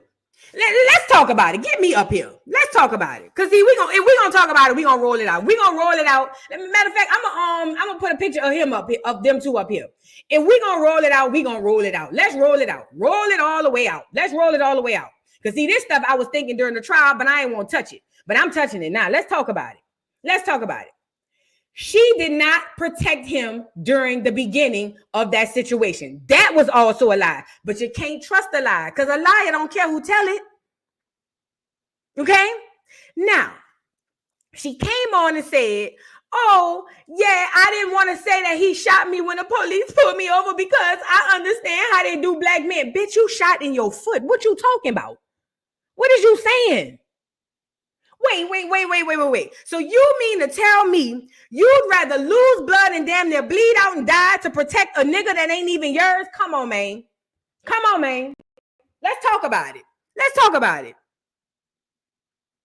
Y'all believe that that's why she didn't say nothing?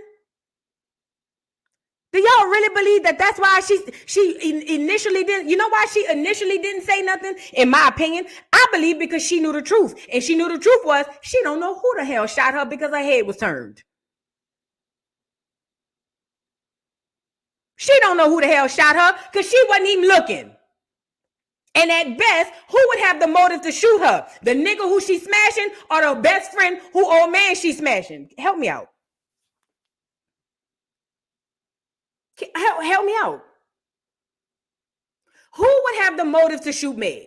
Mind you, she's in the car going back and forth with her best friend, not with Tory. Her and her best friend is going at it because they done found out that Meg is sleeping with her nigga. Who would have the motive to shoot Meg? Would it be Tory or would it be Kelsey? Come on, man. Come on, man. And to all of the Meg fans who were talking about protect black women, y'all fake as fuck too. Because y'all was saying protect black women and dragging Kelsey down to the ground. Wow. If y'all really believe Tory is the person who shot Meg, why y'all was dragging Kelsey? Why y'all didn't protect Kelsey like y'all said protect black women? Remember? I was there. Remember when y'all was on here pumping y'all fists up in the air? Talking about protect black women. If y'all believe Tory did it, why didn't y'all protect Kelsey too? Y'all dragged that lady down to the ground. Riddle me that to the Meg people. Why didn't y'all protect Kelsey if we protecting black women? I'm trying to see something. Exactly. Because y'all hypocrites. The bitch wasn't shot in the foot because she wouldn't have been twerking 2 weeks later. If she was shot in the foot, she probably would still be trying to figure out how to walk on it to this day. She was never shot. Now, was she injured? Yes. Shot? No. I seen the videos. I seen the photos. That shit looked like she got hit by a bunch of glass, if you ask me. Okay? So, if we gonna roll it out, let's roll it all the way out. Her career is where it is because Karma don't sleep and he's in jail because he shouldn't have been around there anyway playing with them. But he don't belong in jail, okay? Period. Now let's move on. That's why she gonna continue to twerk and continue to put new animals on her album and ain't nobody gonna buy it. ain't nobody gonna buy the album. And she gonna put out another one, and another one, and another one, and ain't none of y'all gonna buy it, and y'all still gonna be online pussy popping for big, and ain't none of y'all gonna go buy the album. That's big. That's big. And y'all keep saying he a felon with a weapon. He didn't have the weapon. Nobody was proving that nobody was able to prove that he had the weapon. So y'all sound crazy. Let's move on. That's why she gonna continue to flop. Wish she had on the last one a butterfly. She gonna have a new snake on the next one. And y'all still ain't gonna buy the album. Weird. Let's move on.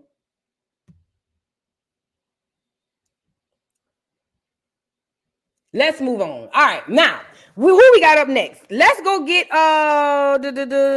did we get everybody before we? All right, let's go here.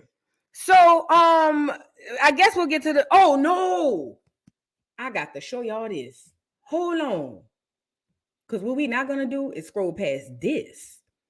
Hold the phone. Hold on now. Hold on, because when I seen this, I almost choked. Before we get to the political stuff, girl, when I seen what I had seen, I almost choked. I couldn't believe it. And I want to show you guys this. Y'all got to see this. Y'all have to see it. Get the likes up on the video.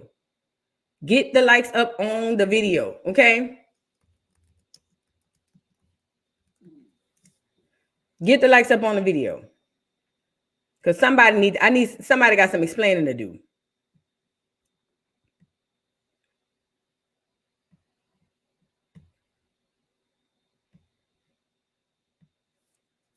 Who the fuck is this? Who this? Who is that?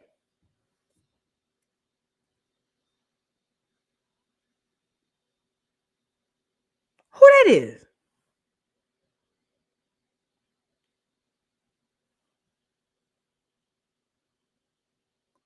Bitch, what? Girls giving AI. They say Nene. That's giving AI to me. And see, y'all ain't never been around nobody who had their face done. So y'all don't know. Y'all ain't never been around nobody who had their face done. In real life, that shit looks scary. It looked like a Halloween mask. Remember she used to drag, what's his name? Who was Phaedra's party planner, who had the nose job, the messed up nose job. What's his name on the first season? Girl, y'all know who I'm talking about. His name on the tip of my tongue.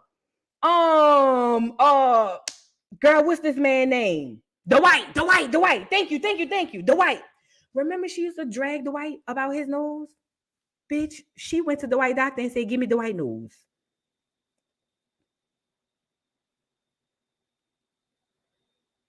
Don't let these filters and this Instagram fool you. In real life, she probably looked like a ghost. Black women, let me tell y'all something. I keep telling y'all, stay out your face. Please stay out your face. Y'all don't get it. We have a natural way of who we look like and what we are, and it's beautiful. Stay out your face, because y'all sitting up here doing all of this stuff to y'all face, and y'all don't even, not y'all, but to the black women who do, and they don't even realize when by the time they in too deep, now you look like a damn alien. Now you look like a damn alien. It's giving AI to me. It's giving AI to me. What is this? I don't too particularly, no ma'am. Now here is the real Nene. Under all of that carved and curved.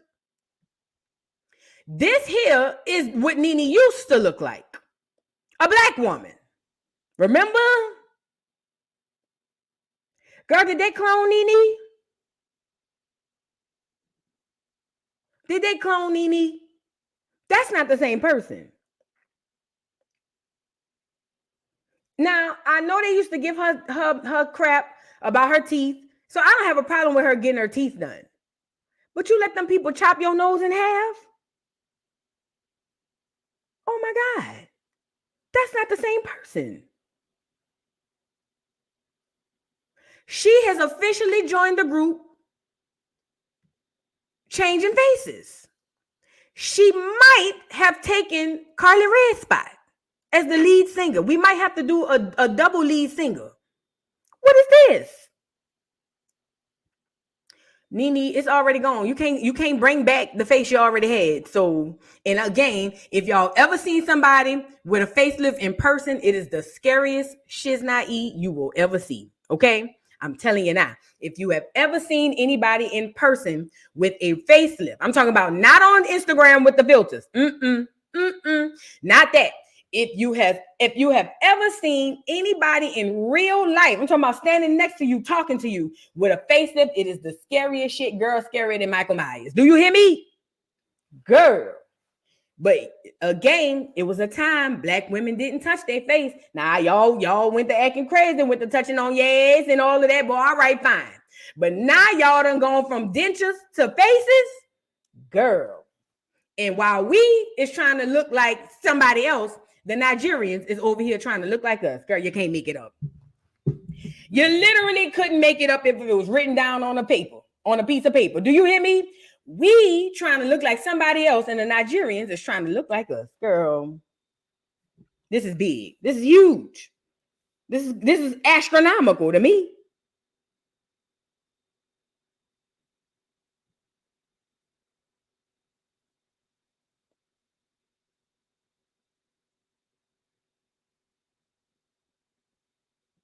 I'm sorry, I'm responding to a text message. This is, girl, and y'all want me to believe that this don't have nothing to do with a person having, like, right, yams, mental health issues? You want me to believe that this ain't got nothing to do with mental health issues? Oh, girl. You know how messed up in your head? Let me tell y'all something. This is how I look at it, too. In order to be anorexic or bulimic, in order for a person to be diagnosed anorexic or bulimic, what typically happens is this. Pay attention. A person looks in the mirror, and I don't care how thin they are, they do not see themselves as thin. Okay? I'm telling you, this is how it works. And this becomes a mental issue, right? So you can see somebody will be 110 pounds, but when they look in the mirror, they don't see themselves as 110 pounds. Mentally, their mind tells them you're fat. So what happened was, if they suffer from bulimia, they'll binge eat, and then they'll take and make themselves throw up because they get guilty after they eat. And that keeps the weight down. It also provides acid that mess up the teeth and everything. Or if they're anorexic, they won't eat at all. And they typically turn into flesh and bones. And mentally, when they look in the mirror, they still see that they're fat. I'm talking about literal flesh and bones. These people have mental illnesses that make them believe that what they physically see through their eyes is not accurate. Now, why is this important? You mean to tell me that a person who looks in the mirror and sees something so heinous that they have to literally chop their face up and pull their face back to the behind their ears, that's not the same as bulimia or anorexia? Yeah. This is a problem. And this is the gag. Because we live under a world of influence today in 2024, everybody is doing what the next person do. All of the young girls. You see, I told y'all 5 years ago, if 5 years ago I would have told y'all people were shaving down their real teeth to go get dentures, y'all would have been like, girl, bye. 10 years ago, if I'd have told y'all, 15 years ago, if I'd have told y'all that all the girls are going to have fake asses and fake titties and they always going to look alike, y'all would have been like, girl, bye. We already got ass and titties. 5 years ago, if I'd have told y'all everybody who went got permanent dentures, y'all would have been like, girl, please, that ain't going to never happen. Watch. All the girls going to get their face pulled back. Watch. All the girls going to get their face pulled back. So beware. And listen, I'm going to tell y'all now, if y'all go get them faces pulled back, children are very honest. When they walk up to you and start screaming because they think you're a monster, don't be mad at the churn. Children are very honest with their reactions, okay? and they're going to say what they got to say. So when you walk up to a child, niece, nephew, or yours, and they scream and holler because they think Jason coming behind them with a chainsaw, don't get mad at them churn. Get mad at you. You wrong, not the churn. You taking the child trick-or-treating, and the churn can't even enjoy themselves because everybody running from you.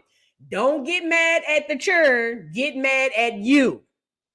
Okay? Because the girls going to get their faces pulled back. Y'all got to know that. They're going to get the faces pulled back. So beware, it's coming.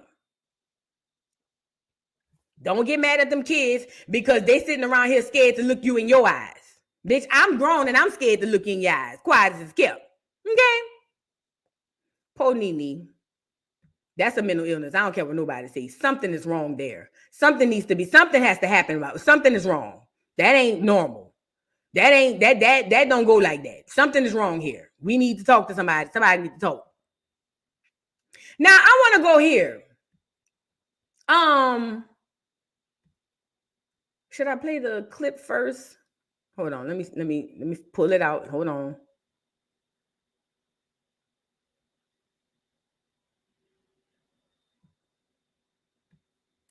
Hold on. Y'all get the likes up on the video. Oh, I'll be so glad. What today? The 29th, girl. Hurry up and pick this damn president. Hurry up, because I'm tired.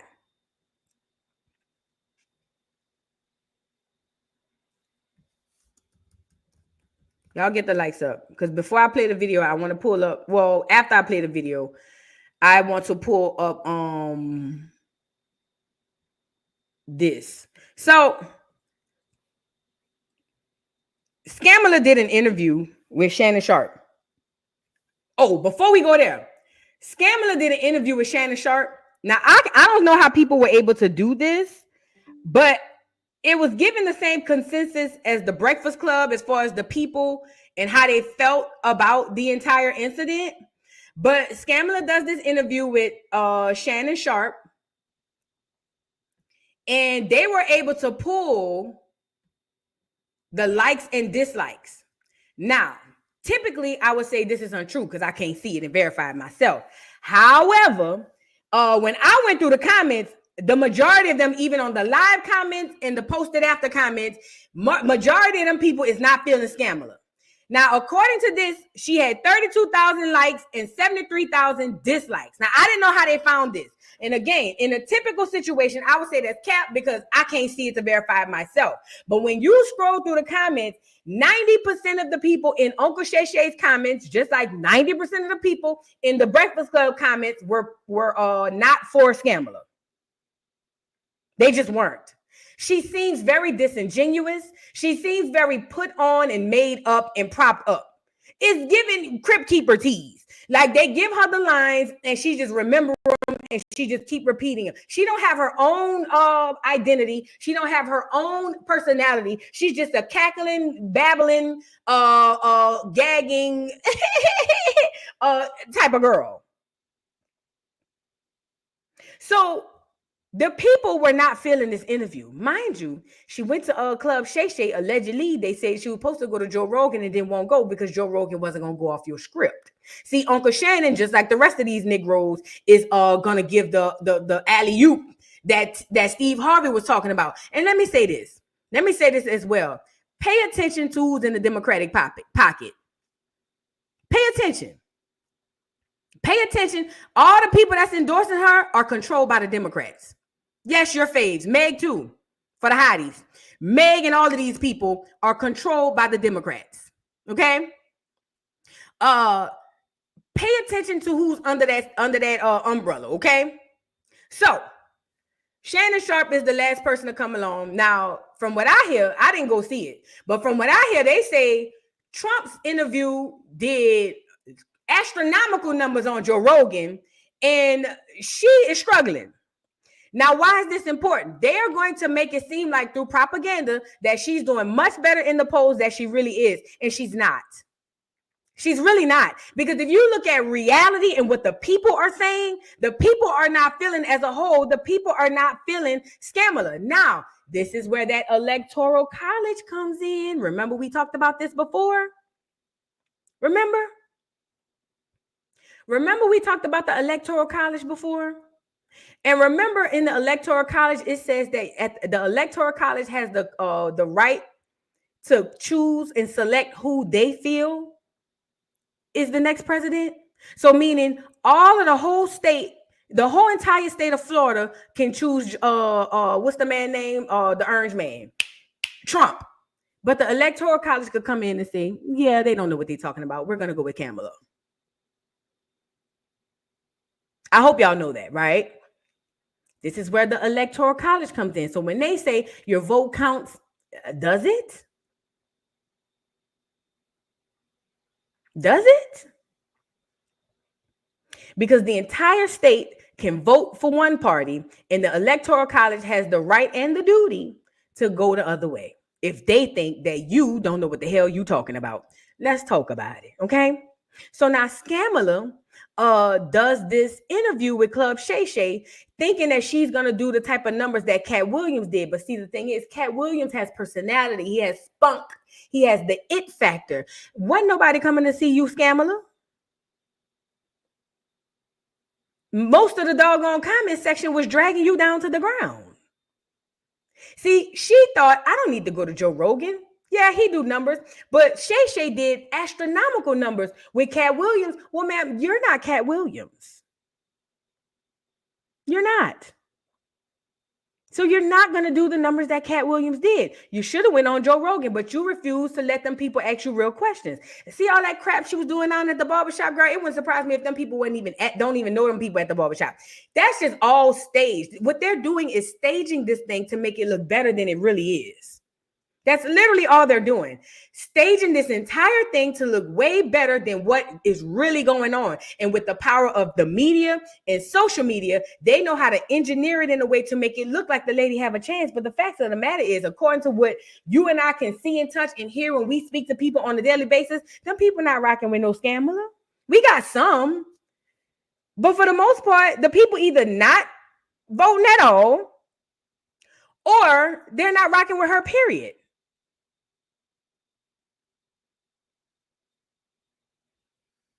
So if this lady comes out in a landslide or in a miracle victory, just know, Black America, I can't speak to nobody else. Just know, just like Hillary won the popular vote but still lost, you get it? You don't have the power they make you think that you have. Them people, whoever they want to be president, will be president, period. Now, who they want, I don't know. But whoever they want to be president will be president, okay? There's an illusion that you have a democracy. Ain't no democracy, fed. That's why they made y'all stay y'all ugly ass inside for COVID, remember? And made y'all go get that stuff in y'all arms. Remember they did that? Remember they made y'all do like this to y'all arms and roll your sleeve up? You don't have no freedom to do what you want to do, because if you did, you would have said hell no. Because most of y'all ain't want to get it. Okay? That's reality for your ass, okay? Now, let's get into it. So, one of the things we're going to talk about, and we're going to talk about a few things that she said on this podcast, right? One of the things she spoke about is she's over here like over pushing this narrative.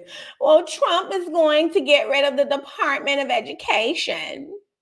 And most people, not just Black people, most people don't understand that the Department of Education and school are two completely different things. Okay? Do we understand that? Do we understand that? Do we understand that? Do you know that the school systems exist or can exist without the Department of Education? Do you know that? Do you know that the Department of Education is the reason why your children are able to identify as a damn rabbit at school now? And they got the churn being drag queens and things of that nature, because all of that comes through funding of what the Department of Education. It literally controls what your children learn through their curriculum and everything else. As bad enough as we see it, our children can't read when they come out of school anyway. Throw the whole Department of Education away. You wonder why all the churn, why they could give birth control to your daughter without you knowing? Why your child can transition down in schoolhouse with your child not knowing, that's all through the Department of Education. See, they control all of that. So when you hear Trump saying, I'm getting rid of the Department of Education, look at niggas, oh, Lord, my child needs school. Oh, Lord, he's trying to get rid of the schools. That has nothing to do with the schools. As a matter of fact, the schools have existed outside of the Department of Education before. Jimmy Carter reinstated that shit back in there. When they say get rid of the Department of Education, they're trying to say get rid of that federal curriculum that they're putting into your child's head, okay? That's all they're saying. All they're saying is there's a federal curriculum. Remember, you know who else had this issue? Remember with Florida governor. Remember Florida governor got rid of the Black History books and the Negroes. Oh my God, he racist. And he said, no. He said it ain't got nothing to do with Black history. Inside the books, they have a whole bunch of alphabet stuff going on, and I'm not feeding that to these kids. Black people, he's just racist. No, actually, what he was doing was your child a favor. Neither here nor there. That DeSantis, that's his name. That would mean that he was not partaking in the money that the Department of Education gives all of these states to feed your children a lot of BS. And it's not just about the community stuff. It's about a whole bunch of stuff. The fact that your child can't read, all of this comes down through the Department of Education, because what the federal government does is go to each state and they say, hey, governor, we got some onions. You want this money? And the governor say, yeah, I'll take it. How much? Oh, billions and millions. Oh, yeah, I'll take it. And then they say, okay, under one condition. If you take this money, you have to teach these kids what we say teach them. And you know what the governor say? Well, shit, my child go to private school, run that check. And then he tell all his schools in all of his cities, he tell all his mayors, he said, hey, mayors, come in. We got to have a meeting. Hey, mayors, we got a new curriculum. This will be input in all charter or public schools. And then the mayor come to all the school boards and say, hey, school boards, here will be the curriculum for all of your schools. And then the school boards go back to all of the principals and say, hey, principals, all of your children will learn this. And that's why your child graduates from high school with a $15,000 prime Jess and can't read. That's what the Department of Education is. So when they get on here hollering, they get rid of the Department of Education. They're not getting rid of school. What they're saying is that federal curriculum that they're feeding into your children, that is literally making your children brain dead, they're trying to get away from it, okay? Kamika says, no, Navu, wait a minute. I'm from Florida. You are completely misinformed. You are not completely informed on the DeSantis. On this, DeSantis had them change slave to workers. You should come down to Educational Friday, Kamika Jones, because if you know what we know, then you would know that they've been doing that, and it's going to happen. Because guess what? Guess what? Take a guess. This one gonna blow your head back, Kamika.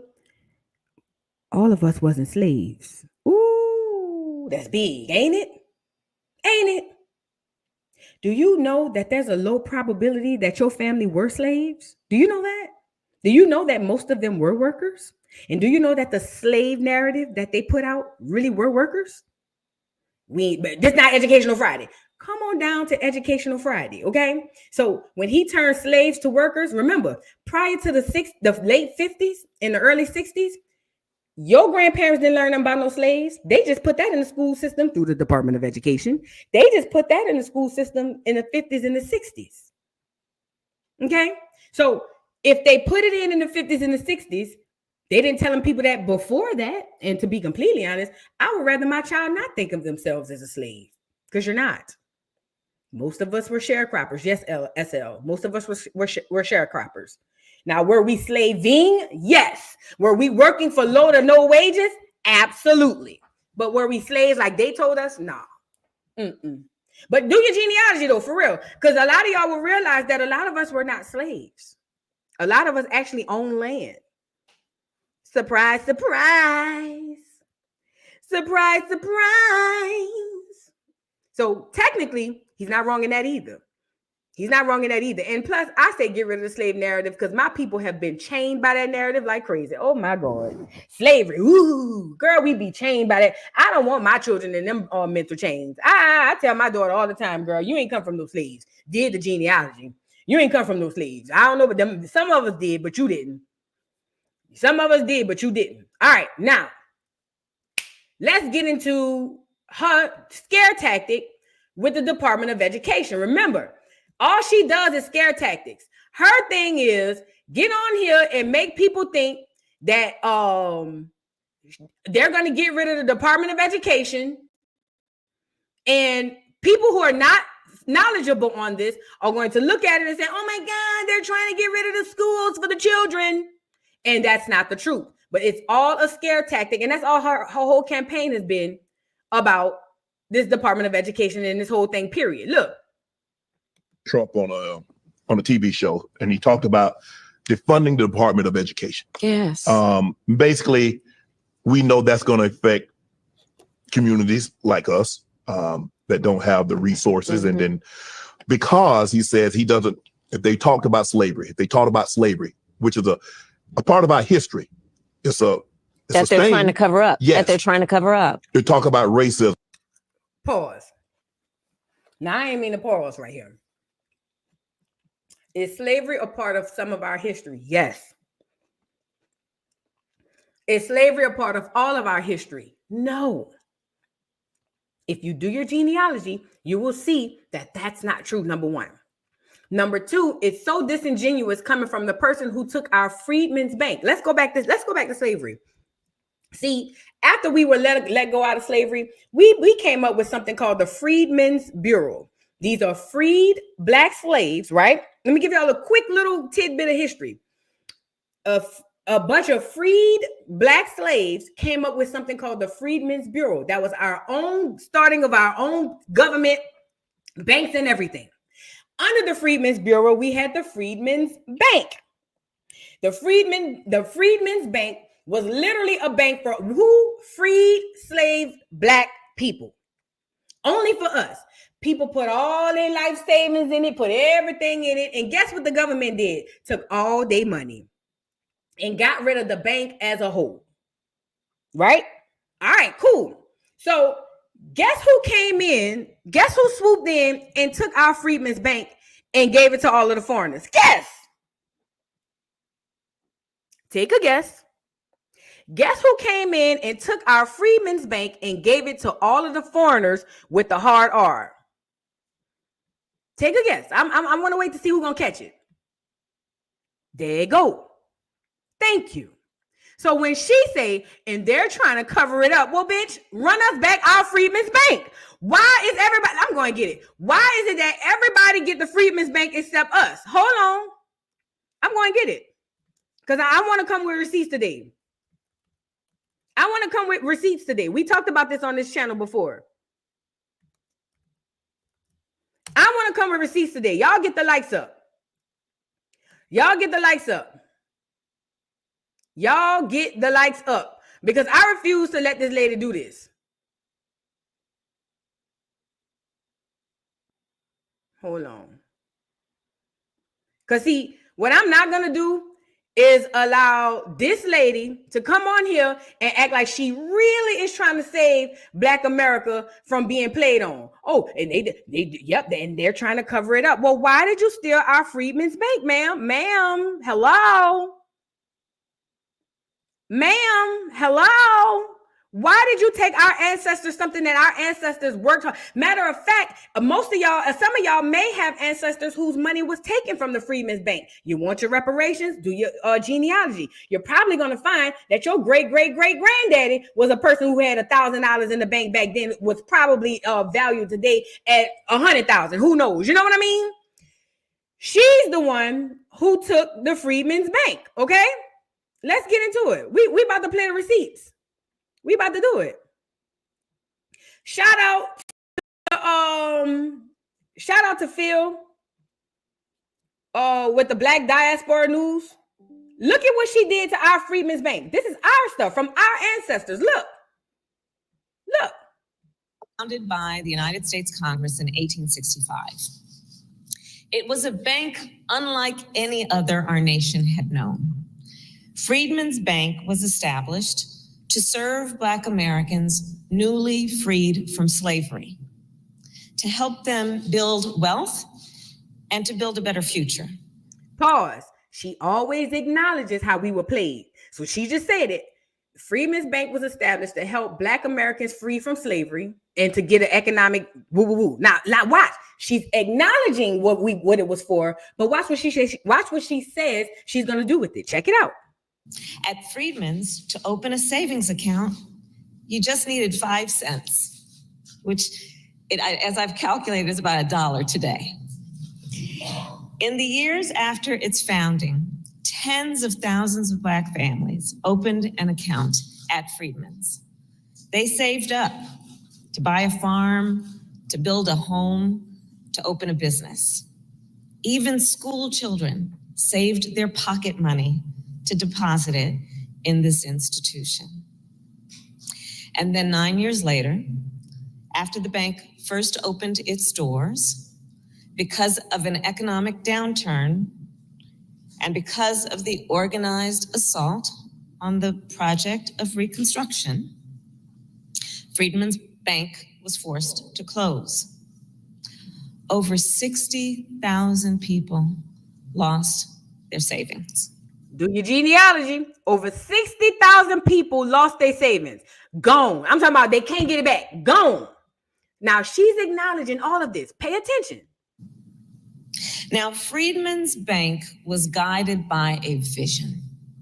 The vision of an economy that works for all Americans. Neck. No, neck. No. You started off saying that the Freedmen's Bank was for Black freed American slaves. Now here comes the bait and switch. Check it out. Did you catch it? Put a one in. This is what she does. Now, here come the bait and switch. Now you want to say, oh, it was for everybody, all Americans. No, it wasn't. It was never for all Americans. You said it out your own mouth. But again, most people won't catch it. Look, watch I say it. Reconstruction, Freedmen's Bank was forced to close. Over 60,000 people lost their savings. Now, Freedmen's Bank was guided by a vision. The vision of an economy that works for all Americans. No, it wasn't. Why would you say that 60,000 people lost their money and then say the bank was for all Americans? Well, why none of the clear people was in on the bank? Why none of the clear people had their money at the bank? Why none of the foreigners had the money at their bank? Why the Native Americans? If it was for everybody, why didn't everybody have their money at the bank? 60,000 Black Americans lost their money. Nobody else. But now she about to bait and switch and say, oh, but their vision was for everybody. Look. And includes all Americans. There you go. The vision of a nation in which all people have access to the financial resources they need. Get them all. To succeed, to thrive, and to determine their own future. Truly at the heart of that bank was the concept of self-determination. Over a century and a half later, in communities across our nation, that vision remains unrealized. Consider, today, Black entrepreneurs are 3 times more likely to report that they did not apply for a loan. Listen, now she's going to point out, she pointed out the history of how they did us wrong. Now she's going to point out today how they doing us wrong. Y'all know how it is. It's hard to get a business loan for a Black person. Now she said they stole our money back then. Now she's going to talk about the disparities of how we getting played today in 2024. And watch how she still go back to, but we going to give it to everybody but you. Look. For fear of being turned away by a bank. Often anecdotally, because they heard about that experience from friends and relatives. Today, Black and Latino homeowners are rejected by traditional financial institutions at a higher rate when applying for home loans. And this is the case. What Latinos got to do with this? What does Latinos have to do with this? We don't give a damn about what they getting rejected for. That's their problem. See how she sneaked in the Latinos? Pay attention. Even when they have credit profiles similar to other applicants. Today, many immigrant business owners, including some Asian-American business owners, face language barriers. Now she throw the Asians in there. Oh, she making gumbo. She started off with how they play Black Americans, and now she snuck in the Latinos. Now she's sneaking in the Asians. Look. Barriers that limit their ability to access capital and banking services. Mm-hmm. And people who live in rural areas, including many Native Americans. Oh, gotta slide them in. Gotta slide them in. Oh, yeah. 60,000 of mine and your ancestors lost everything they ever had in that bank. And she's adding in the Latinos, the Asians, the Native Americans. Girl, who else you gonna add, Kamala? Often lack access to traditional financial services of any kind.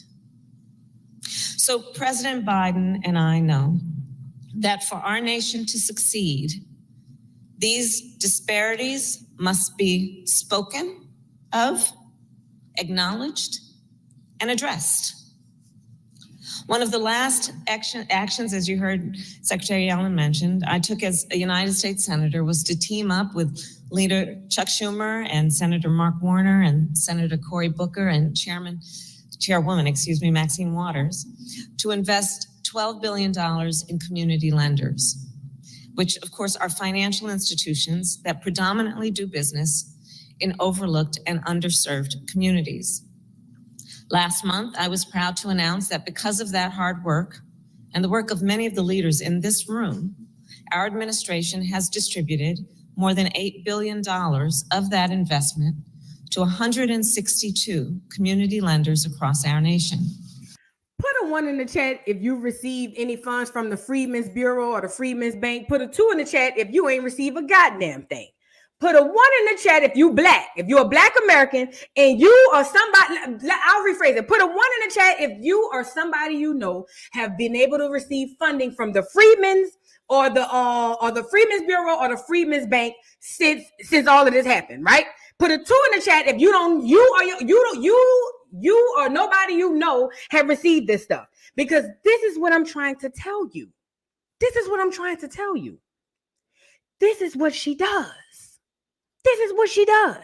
She will tell you about how they did you dirty. I need y'all to pay attention to this. She will give you the history of how this country done did you like a dog.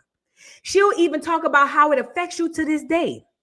And then when it comes down to who gets to be reparated for all of the things that she acknowledges, she will turn around and tell you, but we're going to give it to everybody but you. So you mean to tell me 60,000 Black Americans lost all of their life savings and everything they ever had to buy farms and buy houses and things of that nature, and you're going to turn around and reparate the people who weren't even here?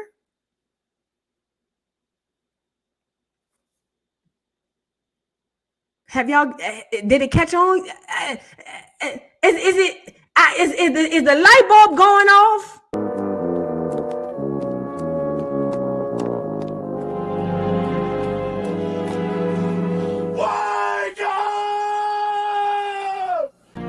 Please wake up. 60,000 of your ancestors lost everything that they had. And she just talking about giving it to the Asians, the Latinos, the Native American, the $5 footlongs, and all these other people. And you ain't received not one damn penny. You a new age fool if you believe that this woman give a damn about you after she acknowledged that all of the stuff that you done gone through. So when we go back to here, and she says something like, and they're trying to cover up your slavery. She don't give a about you being in no slavery. Why? So she can go see what they did y'all back in slavery, so she can give it to the other people too? Come on, man. Y'all better, y'all, most people don't catch it like that. See, I be paying attention. I don't let people overtalk me. Because see, people like her, she like to go around the corner, up and down the street, come around the circle, come back, and then come to the point. I caught that. No, stop, pause. I caught that. Now let's get back to her trying to act like him getting rid of the Department of Education, which is the reason why your child can't read, is a horrible thing, and about him covering up slavery because they're trying to cover it up from you. Let's get into it. I mean, he said, well, what we would do if they talked about it, they wouldn't get funding. And we know what communities are going to be most impacted by non-funding. And understand that they want to get rid of the Department of Education and get rid of Head Start. You know whose kids are in Head Start? They want to, it is, and to your point, and I'm so glad you pointed this out, you know, these are the same people who basically suggested that enslaved people benefited from slavery. The same people who are trying to ban and are banning books. Mm-hmm. And again, if we don't teach them. You see how vague that was? Banning or banning books? They banning the books with the bullshit in them. As they should. They're banning the books with the bullshit in them. Your child don't need access to every fucking book. Would you let your 8-year-old read an erotic book? No, your child does not need access to every single book. Some of them books, the Department of Education are slapping one thing on the cover and putting a whole other thing on the inside. Thank you, Trey, for the super chat. He says 61,144 people lost $3 million. That's $82,973,947.37 today. Gone to the Asians, gone to the $5 foot loans, and gone to the Latinos. Let that sink in.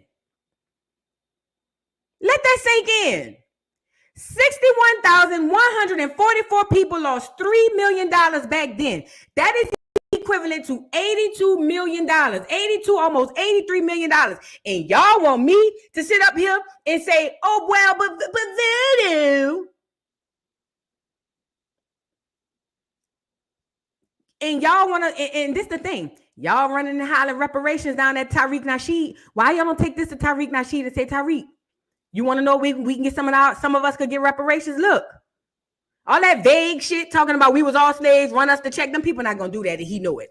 Take this to whoever a Tariq Nasheed fan. Take this to Tariq and say, Tariq, look at what he knows about what she's doing to the Freedmen Bank. I've heard him speak about it. Why hasn't he gone to seek reparations through that? Thank you for the super chat, Trey. This lady is very calculated.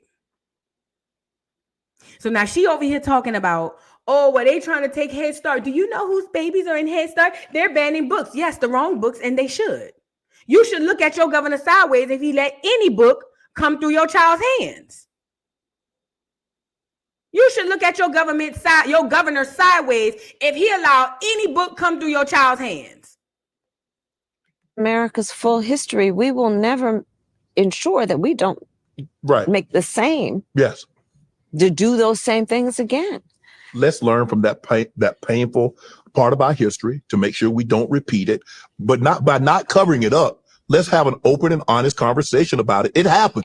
I saw President Trump on a TV show. I can't stand that old bootlicking Sambo ass nigga, a waste of nigga. And he a big old cornbread eating ass nigga, waste of nigga. You know what I'm saying? I can't stand it. It's something about being around a waste of nigga that bothers me. It bothers my core because you too big for that. You too huge, big old cornbread and collard green eating ass nigga. Just over there, but let's not forget about it. Let's not forget about it because it happened. It happened. Yes, it did. It happened. And I don't want us to forget about it because if we forget about it, we probably gonna repeat it. So I just want us to know, I want you to know, that we shouldn't forget about it. But yeah, cause it happened. It happened. It happened. And I just want the kids to know you was a slave because it happened. Big old cornbread and milk eating ass nigga. Girl.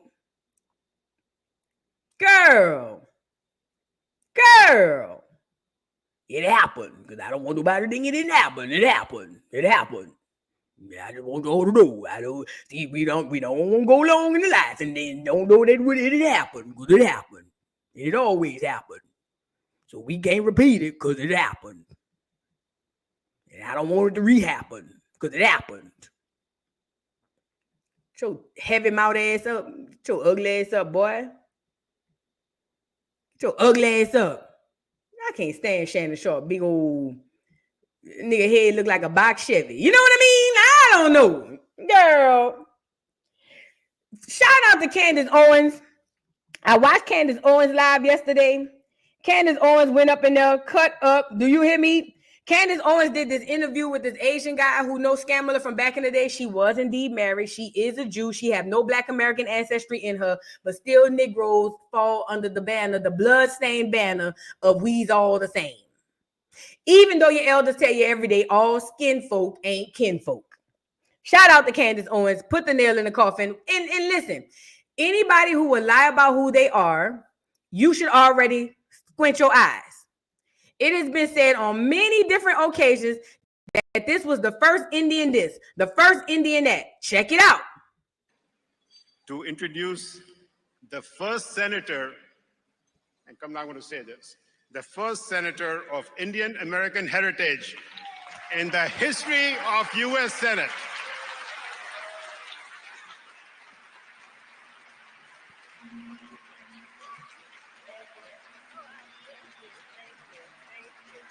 So it's been a really long week. And I'm really glad to be here.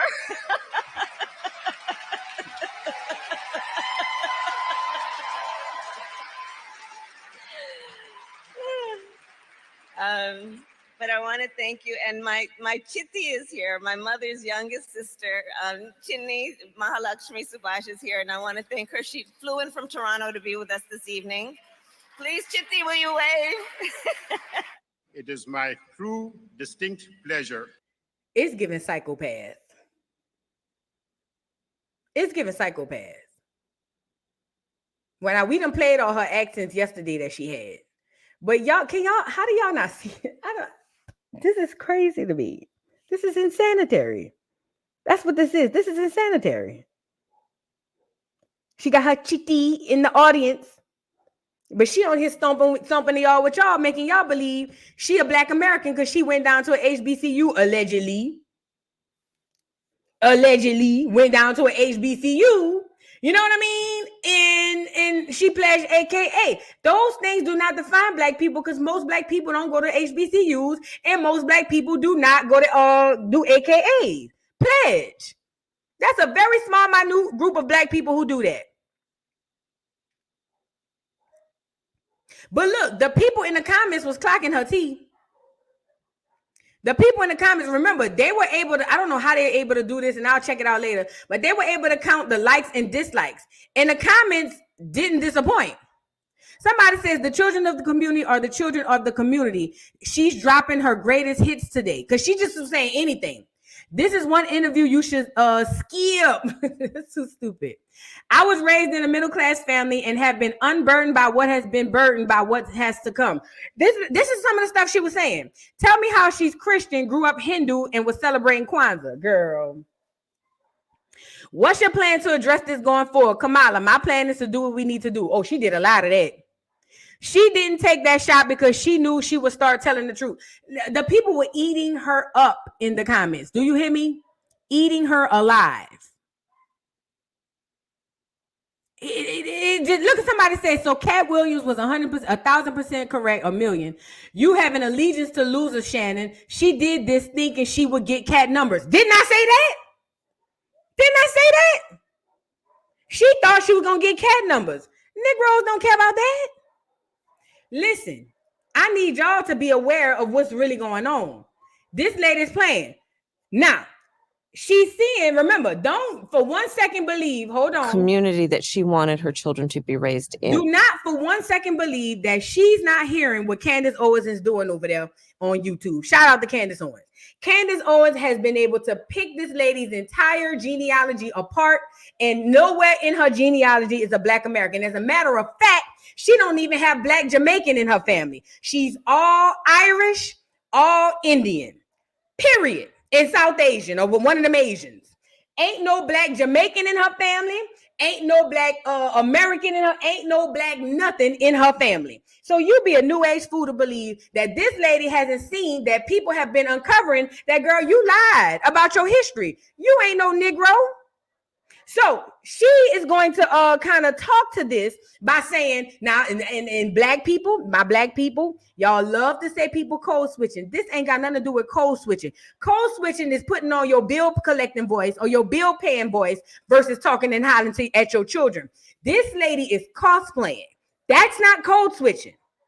So she's going to address the Candace Owens stuff without mentioning Candace Owens. Y'all check it out. My mother, she understood that there is a community that she wanted her children to be raised in. Mm-hmm. And she was very intentional and purposeful about that. And so I always say to people, even when I took the stage as the nominee for the Democratic nomination, that, you know, there is the family that you have by birth, and there is also the family you have by love. And they're equally family, yes. Right? And I learned that from my mother. So my mother, I had all these aunties and uncles. My Uncle Sherman, who was one of the first black men to graduate from Berkeley School of Law, who, when we were young girls, sat us down and taught us how to play chess, because Uncle Sherman said, you need to understand how the chessboard works, because that's the way the world works. There are going to be different players with different moves, mm-hmm. and you need to see the whole board. Mm-hmm. My mother raised us around, like my Auntie Chris, who went to Howard in the 50s and pledged Alpha Kappa Alpha. And she was one of my incredible role models growing up. And that was one of the big reasons I wanted to go to Howard University and pledge Alpha Kappa Alpha. Those are some of the lessons that I've learned from my mother. And I try to also share with people, right? Which is the beauty of community. And it's the way I am, right? Which is, you know, the children in my life, whether they be my own. All right, now, riddle me this, because I know a lot of black people going to say, but Voodoo, we do have play cousins, Voodoo, so technically, she's not lying because we have play cousins all the time, Voodoo. So, okay, let's go with the move. She's saying that her mama had a whole slew of black people around her that she said, or she thought, or she felt like was family, right? She said she had the uncle who taught her how to play chess, the auntie who went down to the HBCU and pledged, aka all of these things, according to her, is the reason why she put them fake black people in that book and lied and said that they was family, right? Okay, riddle me this. So if that's the case, tell me something. All the black people, black Americans, if you are FBA, Black American, Acorn, put a 1 in the chat. First of all, we're going to survey. If you are a black American in the chat, put a 1 in the chat if you're a black American. I'm trying to see something. Because we're gonna riddle this thing. We're gonna take this thing up and talk about it in the whole thing. Okay, so a lot of black Americans. Boom. Put a 3 in the chat if this lady looked like she had any black American friends. Put a 4 in the chat if it looked like them people didn't deal with no niggas. I'ma say it again. Put a 3 in the chat if it looked like a black American would even have anything in common, let alone hang out with these people. Put a 4 in the chat if you don't see it. Because I'm going to tell you right now, I've been black and American for 41 years. My mom before her, and my mom before her, and my mom before her, and my mom before her.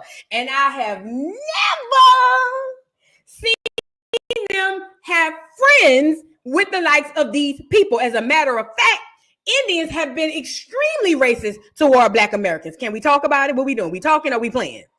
Indians have always been extremely racist against black America. Okay? This ain't something we just coming out of the sky with. Everybody knows that. Indians don't mess with black Americans. So with that being said, coming from a family of Indians, she wants us to believe that them fake black people she put in that book were real friends of her mama, especially knowing that they come from a lineage of slave owners. Jamaica, is y'all on here? She owned your people. Her grandma, her daddy's side of the family owned your people. if you Jamaican, if you're a black Jamaican on here, if you're a black Jamaican, her lineage and her ancestry of family owned your people. So you mean to tell me that a group of people who own blacks, not only that, fought for the right to get reparated and also to beat the black Jamaicans. Jamaicans, you're on here, fought for the right to beat and treat them horribly.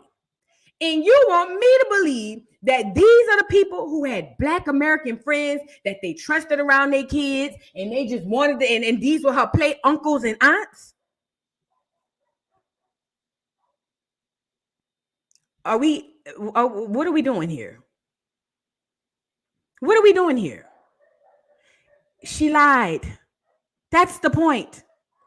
She's been riding on this black thing, and I figured it out. Listen, she is playing the game. She don't give a damn who gets mad.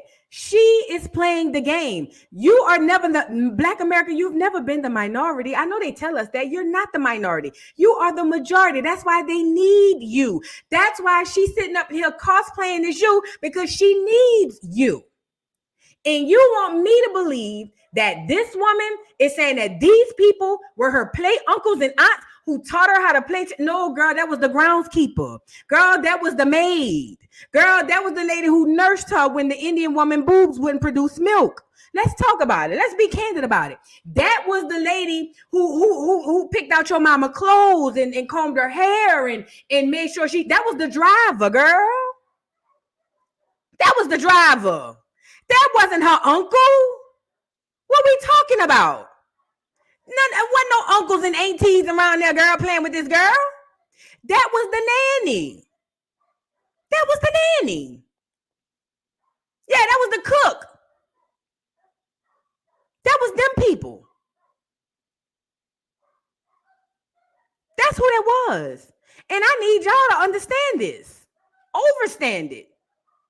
She's been lying since the day. First of all, Black America, y'all didn't even like this lady before she ran. Y'all was dragging her down to the pits of hell. Now all of a sudden we got a newfound way of life. This is why I believe they be using what do you call it?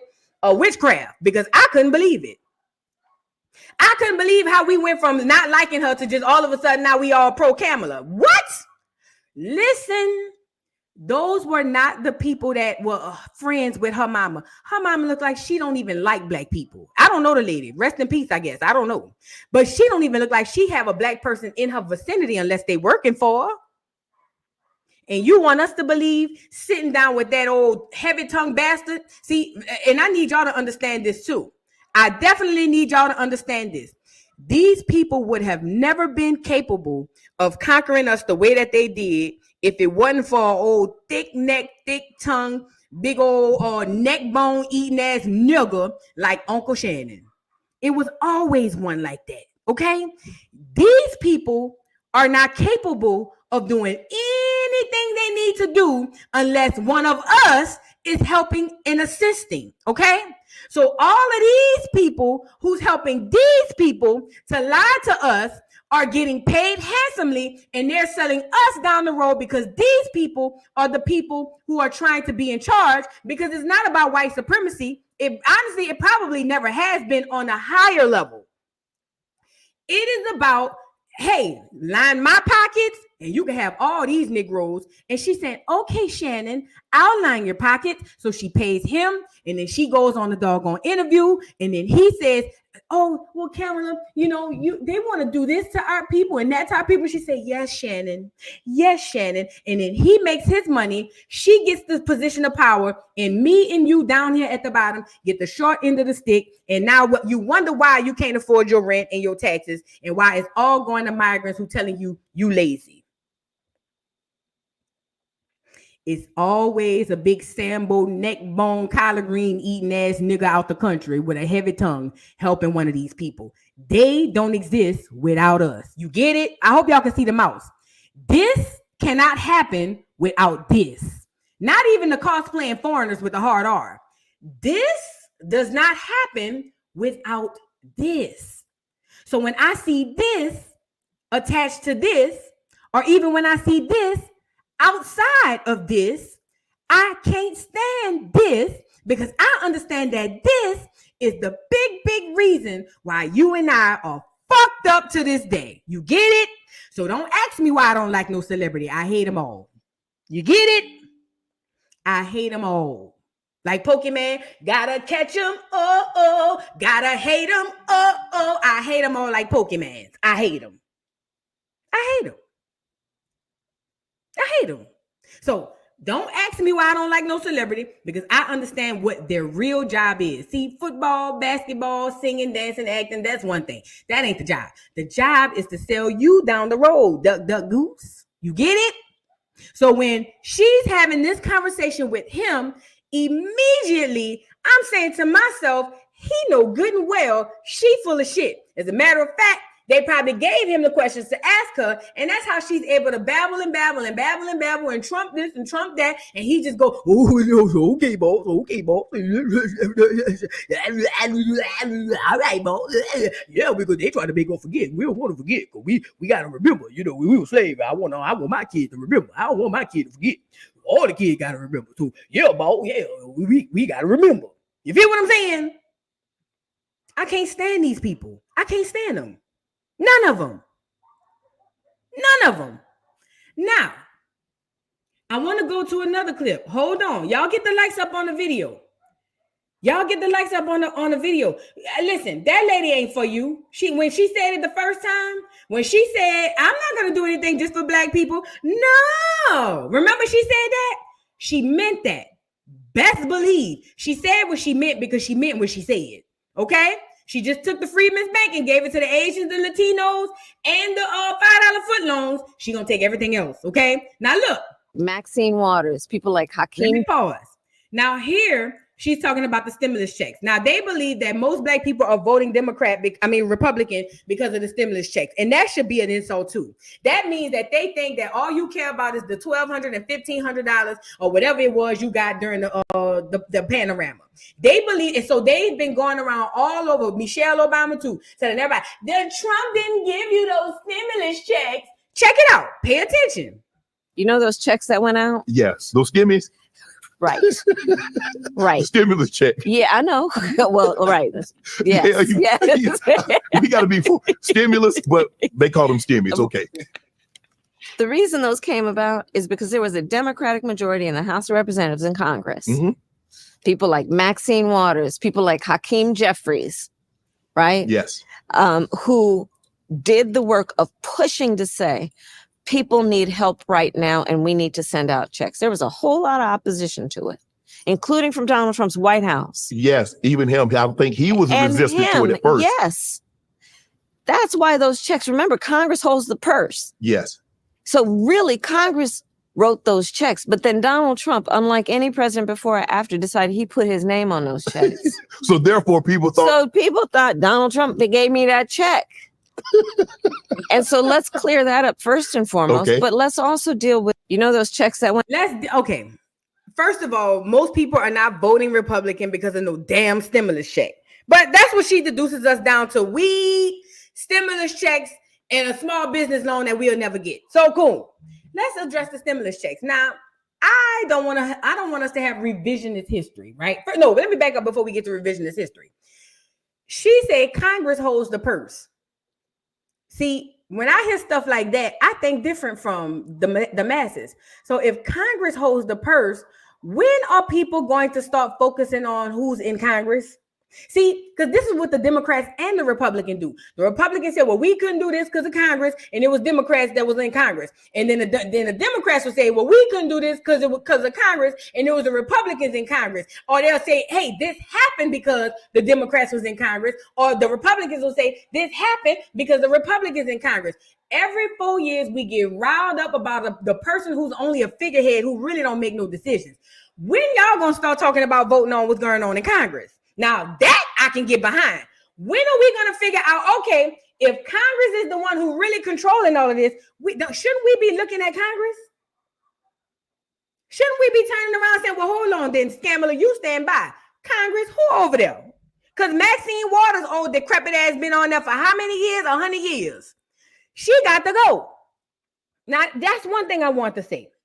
Now, let's get to the stimulus check. Now, I didn't have no babies under 17 at the time, so I remember I didn't get to get the life of luxury that a lot of people did when they had a bunch of churn. Now, if I remember correctly, because I don't want no revisionist history, if I remember correctly, when Trump first came out with the stimulus checks, I don't care who signed them. When Trump first came out with the stimulus checks, how much was he giving everybody? Wasn't it like $1,200?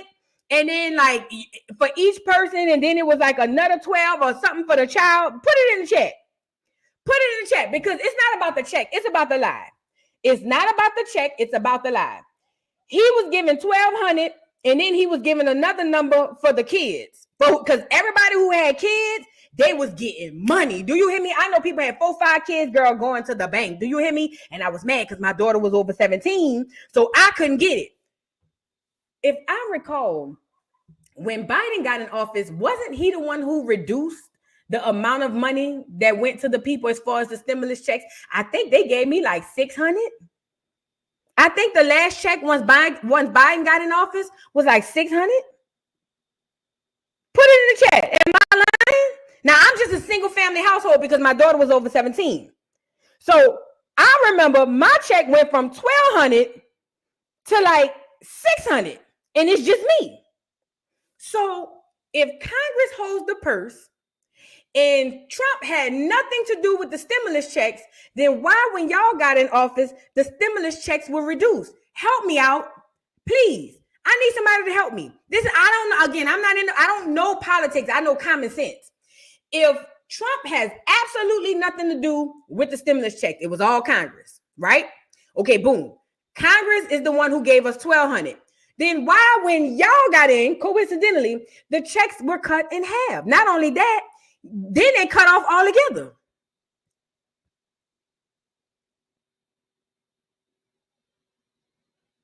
Nah, it wasn't the other way around, Miss J. No, it wasn't. I was there. I know. I got the $1,200 with Trump. And then when they came back, when they came into office, they gave me half of that money. I was there.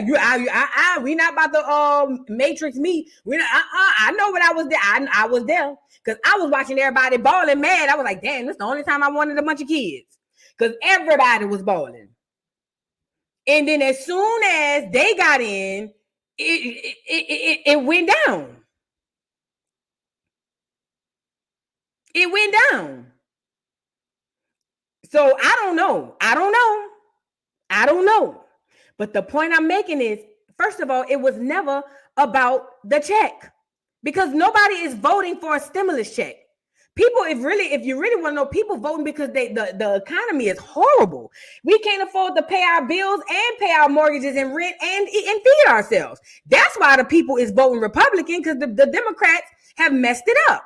Now, as it pertains to the stimulus check, to say that that's the only reason why we voting, or not we, because I'm not voting, but that's the only reason why people, not just black people, people in general, are voting that way, that's a lie. And we're not going to act like that's not what it was. That's no. How she said when she said, I'm not doing anything just for black people. No, I'm going to do the same thing to her. That's not why people are voting Republican. No. They voting Republican because, number one, you a bullshit artist. And then number two, y'all fucked up. Do we not forget? Because see, I never deleted this because I feel like this was going to come back to be something that we need to discuss. Did y'all forget about this?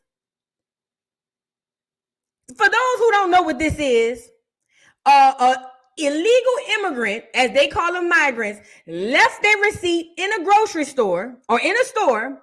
And as you can see, they have a total balance of almost $1,400 in food stamps and $5,000 in cash. Did we forget? Y'all must have forgot. Y'all must have forgot. See, y'all let them people get y'all emotionally charged and forget about what's really going on. Remember them people put that up? Remember? Y'all remember that? That wasn't even 6 to 8 months ago. That wasn't 6 to 8 months ago. The illegal migrant who can't talk English, who don't know, I'm talking about just jumped off the porch, got $1,500 in food stamps and 5 racks in cash, and they took your 1,200 and dropped it down to 6. I wonder why. I wonder why. See, I'm never going to delete this because I want us to keep remembering this. See, we forgot about this.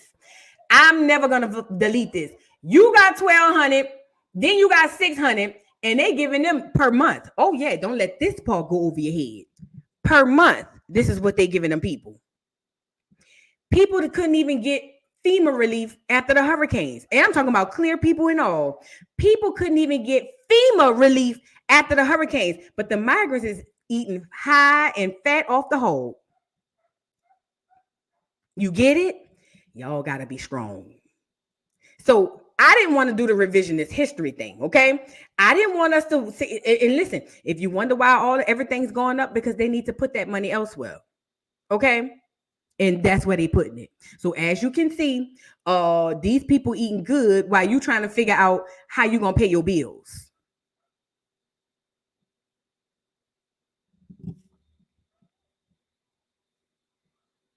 Don't let that go over your head, okay? Do not let whatever she's saying, because she's a word salad. She a walking goddamn salad bar.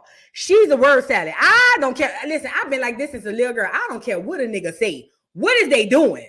I don't care about what a person says goes in one ear and out the other, because I want to see your actions. And the actions dictate that she and Biden has been making sure these immigrants have an economic floor that you have never had. They took the Freedmen's Bank. They gave it to all of the other foreigners with the hard R. They took everything that our ancestors fought for. And listen, there's a reason why they want to hold on to slavery. They probably want to use that as a way to get to everybody else as well. And we going to be stuck holding the bag looking crazy because we got scared. We got scared.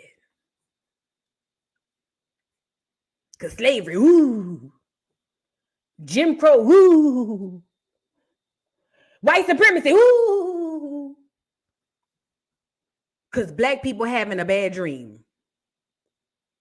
We forget all rhyme and reason and everything that we know. Not that we think, everything that we know. Because we having a bad dream. This is crazy. This is crazy. I ain't never seen nothing like this. But I don't blame everybody, because I do believe that there's some, I believe that there's a form of witchcraft somewhere in this. I do, because there's no other way. There's no other way. This lady really thinks she's slick. And shout out to the people who can see through the BS, because the people who can see through the BS knows that this is a bunch of crap. But she really thinks she's slick. Now look, let's talk about the open border. Let's talk about the open border. Look, peep it out. Because I think I've heard you say you won't. Shannon is going to ask her about how people feel away about having this open border and these migrants. Pay attention, y'all. Just pay attention to a bullshit artist if you ever seen one. I think we can all agree on this, that there is a problem with, I don't know how the correct term, I think it's undocumented. How do we get a hold on that, Madam VP? How do we make sure? Because I think I've heard you say you want a path to citizenship, but we want to, make sure people come in and do things properly. Yes, that's exactly right. So first of all, I have personally prosecuted transnational criminal organizations for the trafficking of guns, drugs, and human beings. I have prosecuted the Sinaloa cartel, okay, the Guadalajara cartel.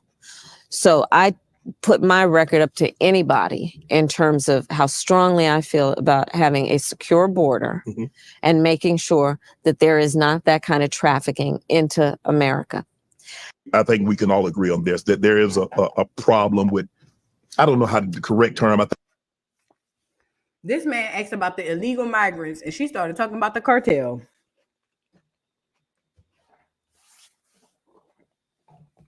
Did y'all catch that? He asked her, what are you going to do about the open borders and the illegal immigrants and their pathway to citizenship? This lady said, I prosecuted the cartel.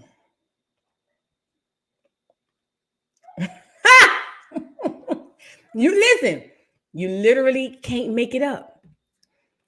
Ma'am, what? What did you say? What? He asked you a direct question about the open borders. And Skamala said, I prosecuted the cartel. Girl. You know why she avoided that question like that? You want to know why she avoided that question like that? Hold on, I'm about to show you. Because this is what she does.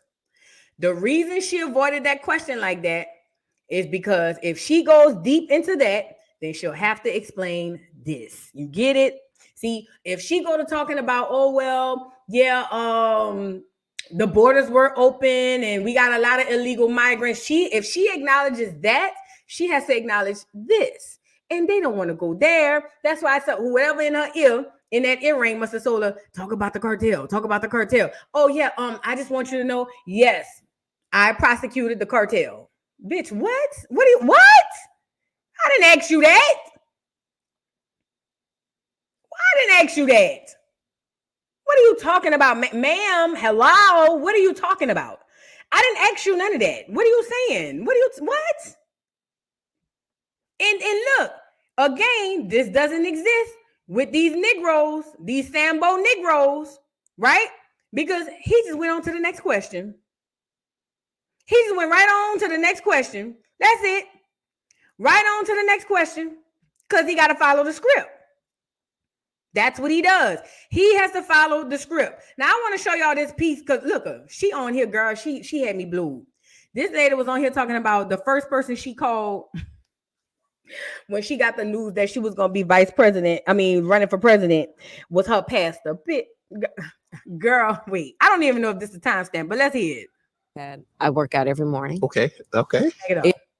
Election alert. Election day. I'm tired of this. Did y'all know about this? Private, but if you vote is public information. After this election, your voting record will be updated, and your friends and family will be able to look up how often you vote. So vote, honor.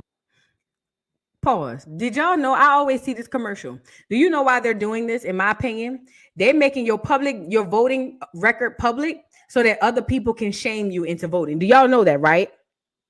They're making your voting record public so that people can shame you into voting. I'm telling you. Now, they're not going to put who you voted for yet, but they're making, because this has nothing to do with democracy. Why does my neighbor need to know if I voted? Why does my neighbor need to know if I voted? I see this commercial every day. They sent me my report card. Mine go back to 2016. Why does my neighbor need to know if I voted? What is that? What business of his is that? They are using this because, listen, they've already indoctrinated us to police ourselves. They're going to have each other. They're going to have us police each other. That's what this is about, if you ask me. So, let's call a timeout against hate. I'm so tired of these doggone girl. Hurry up and get this over with. It was obviously life-changing in so many ways. But, I have to tell you, Shannon, I at that moment, I knew what it would mean, but not in the detail of it, but I certainly understood the serious. You've been able to accomplish, and we're 12 days away, and we hope you have an even greater accomplishment. So here's to continue success in everything you've done and everything that you will do. Oh, bless you. And thank you. And to you, Shannon, to you. Big old gorilla nigga. Big old girl. Look at him sitting there stuffed in that suit. Looking like them pants painted on them. Big old Godzilla looking ass nigga. I can't stand these big ass niggas for nothing. For all the success and the voice you give to so many issues. Thank you for that. Thank you. And cheers to you. Cheers. And I'm not going to actually drink this because I might fall asleep. And I need to do this. I don't want you to fall Barack asleep. Obama this afternoon. We don't want you to fall asleep. So here we are. Cheers to everybody. Ma'am, that neck dictates that you drink a lot of liquor. That neck dictates that you love a good bottle of liquor. Don't do that now. The neck itself lets me know that you are not a stranger around the bar. Okay? So please don't do that. A sip would not have you fall asleep. You trying to act like you don't drink no liquor. Girl, please. It's giving vodka teas. Girl, I told y'all gin on the rocks, bitch, straight up, something. Don't do that now, Nick. Nick, don't do that. Don't do that. Now, at least Barack smoked his cigarettes in front of us. Don't do that. Take your little sip and let's move on. Take your sip and you ain't got to drink it all in front of us. Take your sip and let's move on. But don't do that now, Nick. Nick, don't do that. So before we get into the things that you want to do once you become president of the United States, I want to go back. When you found out when President Biden called you and said that he was no longer going to seek re-election, and you got that call, do you remember where you were and what you thought when you heard him say these words to you? I do. So I was home. It was a Sunday afternoon. And my niece, her husband, and their 2 young daughters were visiting and staying with us.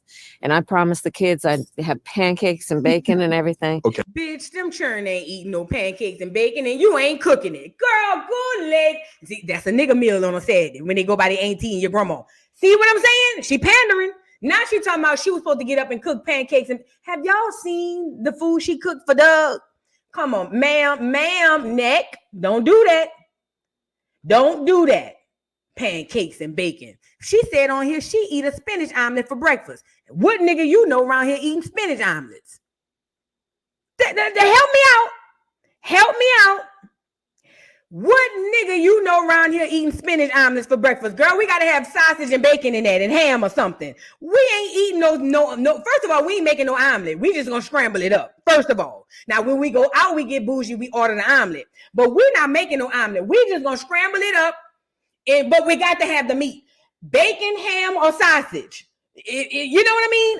Who in the nigga household is waking up putting spinach on the omelet? Girl. Okay.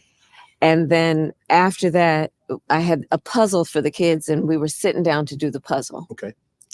And the phone rang. Okay. And it was President Biden. And so that's when he told me. And it was obviously life-changing in so many ways. But, you know, I have to tell you, Shannon, I at that moment, I knew what it would mean, but not in the detail of it, but I certainly understood the seriousness and the gravity of the moment. And actually, one of the first people I called was my pastor. There you go. There you go. You get it? One of the first people I called was my pastor. Girl, what? Did y'all see how weird she looked in the black church? You mean to tell me you got the news that you running for president and the first person you called was a nigga behind the pulpit? Oh, girl. Come on, man. At least try to make it realistic. Say I called my husband, I called my family, and then after I talked to everybody I needed, I called my pastor. But come on now. That ain't it. What married couple gonna call a pastor unless you... But what married couple gonna call a pastor before they call their husband and their family and friends? See what I'm saying? The pandering is on thick, girl. Thick. I knew I needed a moment to just be still, and for my spirit and my mind to have clarity about the seriousness of the moment and my role. And I'll never forget that call or that moment or that day. Your life instantaneously changed in that moment. Yes, it because did. Now all of a sudden you weren't going to be running, you weren't going to be the VP anymore. You're going to be front and center. And you knew what the undertaking, having been 4 years as the vice president, what that moment would mean. I had a sense of it, you know, like so many of us, you know, when you this is your life, right? So there are those moments where your instinct kicks in sometimes before your conscious mind and thoughts do. Right. And my instinct kicked in immediately that I need to focus and I need to do certain things immediately, which included making, I think we estimated I made over 100 calls that day. My team, and I have an incredible team, all came in, and nobody expected, right? It was a Sunday afternoon. Correct. In fact, we actually joked who had taken a shower that day.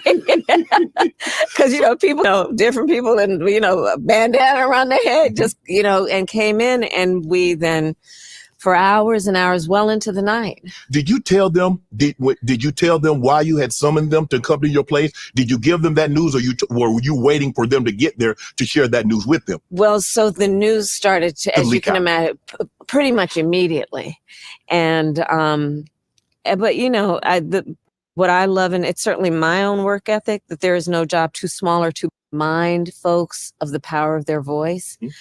And 12 days in, it really is a lot about, and then I'm gone.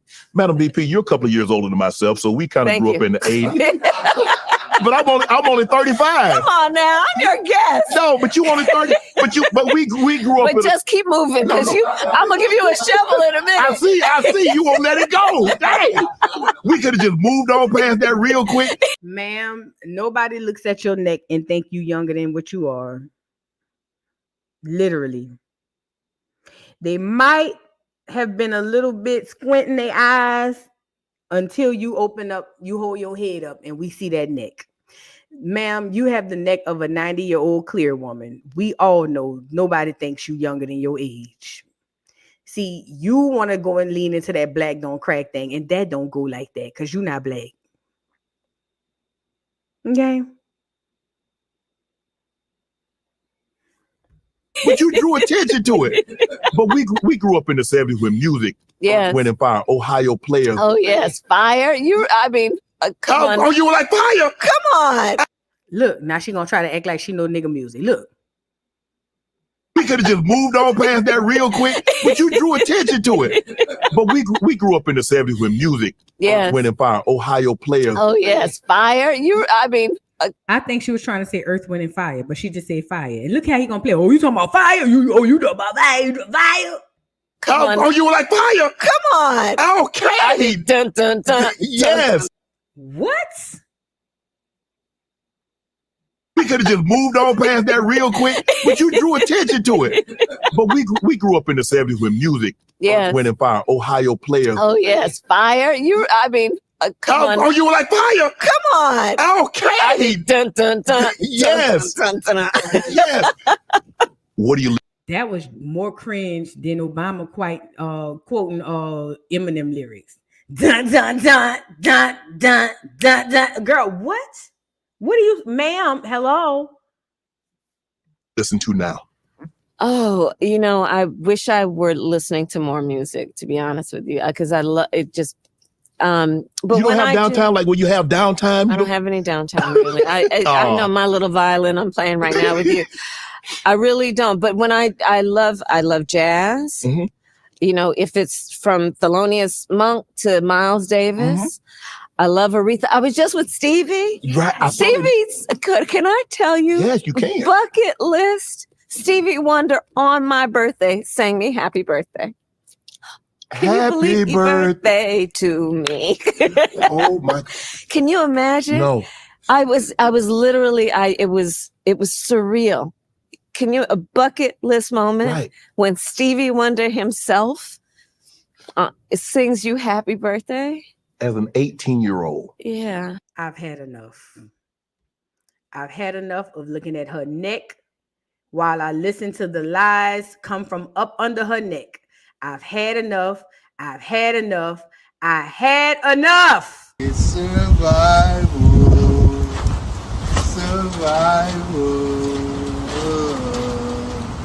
I get somebody lied. Smells like somebody lied. It was all a lie. Guys, it was all a lie. She lied.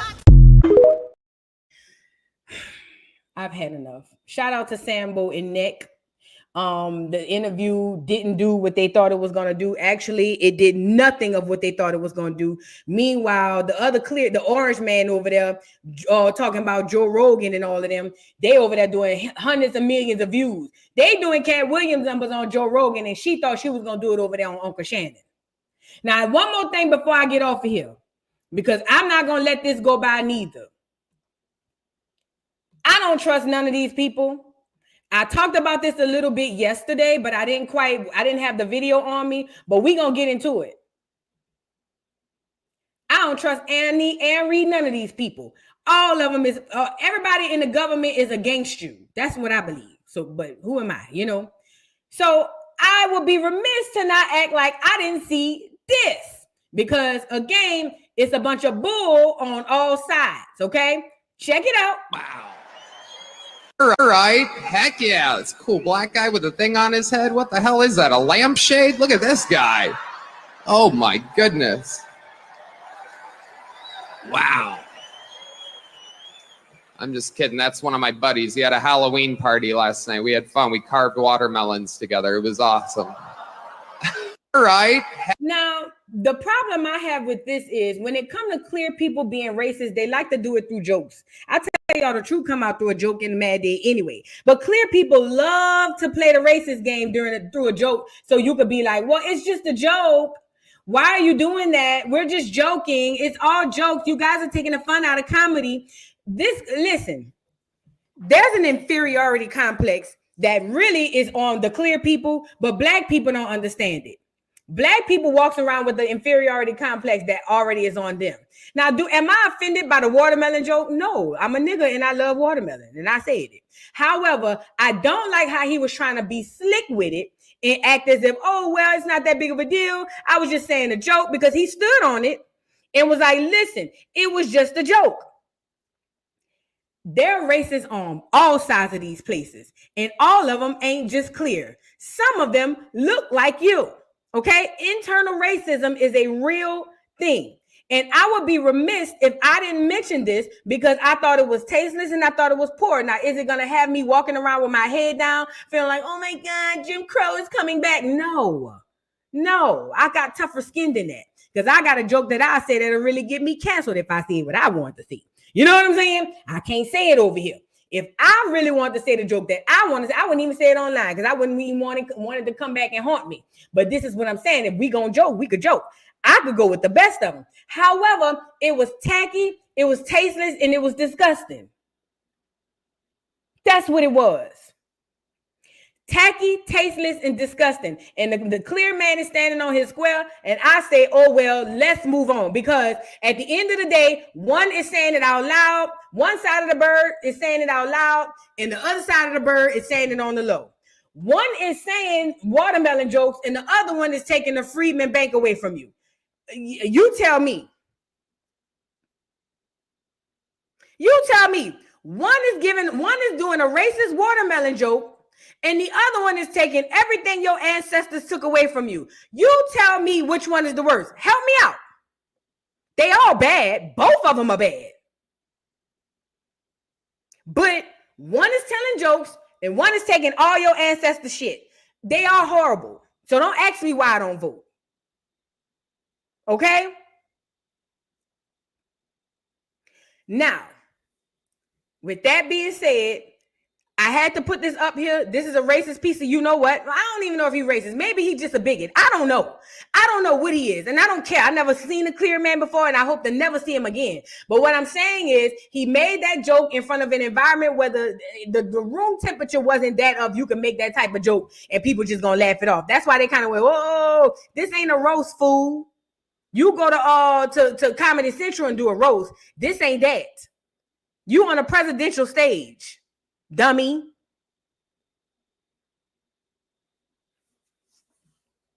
But none of them is better than the other, if you ask for me. But for the Democrats, for the old school demos who like to say, but voodoo, you have to vote for the lesser of two evils. Well, I'm not voting at all. But if I had to pick who was the lesser of two evils, you got one side taken from my ancestors and another side making jokes. I probably would go with the side that's just making jokes. Because one thing we can say, we ain't heard nothing about Trump taking stuff from black people and giving it to other people. All right. Now, y'all get the likes up on this video, please. Please get the likes up. Please get the likes up. Let me read some of these super chats. Arthur Empress, thank you for the super chat. I appreciate you, my love. Thank you, Pure Joy, for the super chat. Voo, this is diabolical, light skin, and HBCU and a silk press got 60% of the black population food. This is crazy. Listen, it's under indoctrination. We have been indoctrinated since babies. From the church down to the school, that all black people, all people with melanated skin is the same. And that's just something we got to get over. It's indoctrination. Thank you for the super chat, Pure Joy. Miss Watley, thank you for the super chat. I'm tired of her slurred lies, girl.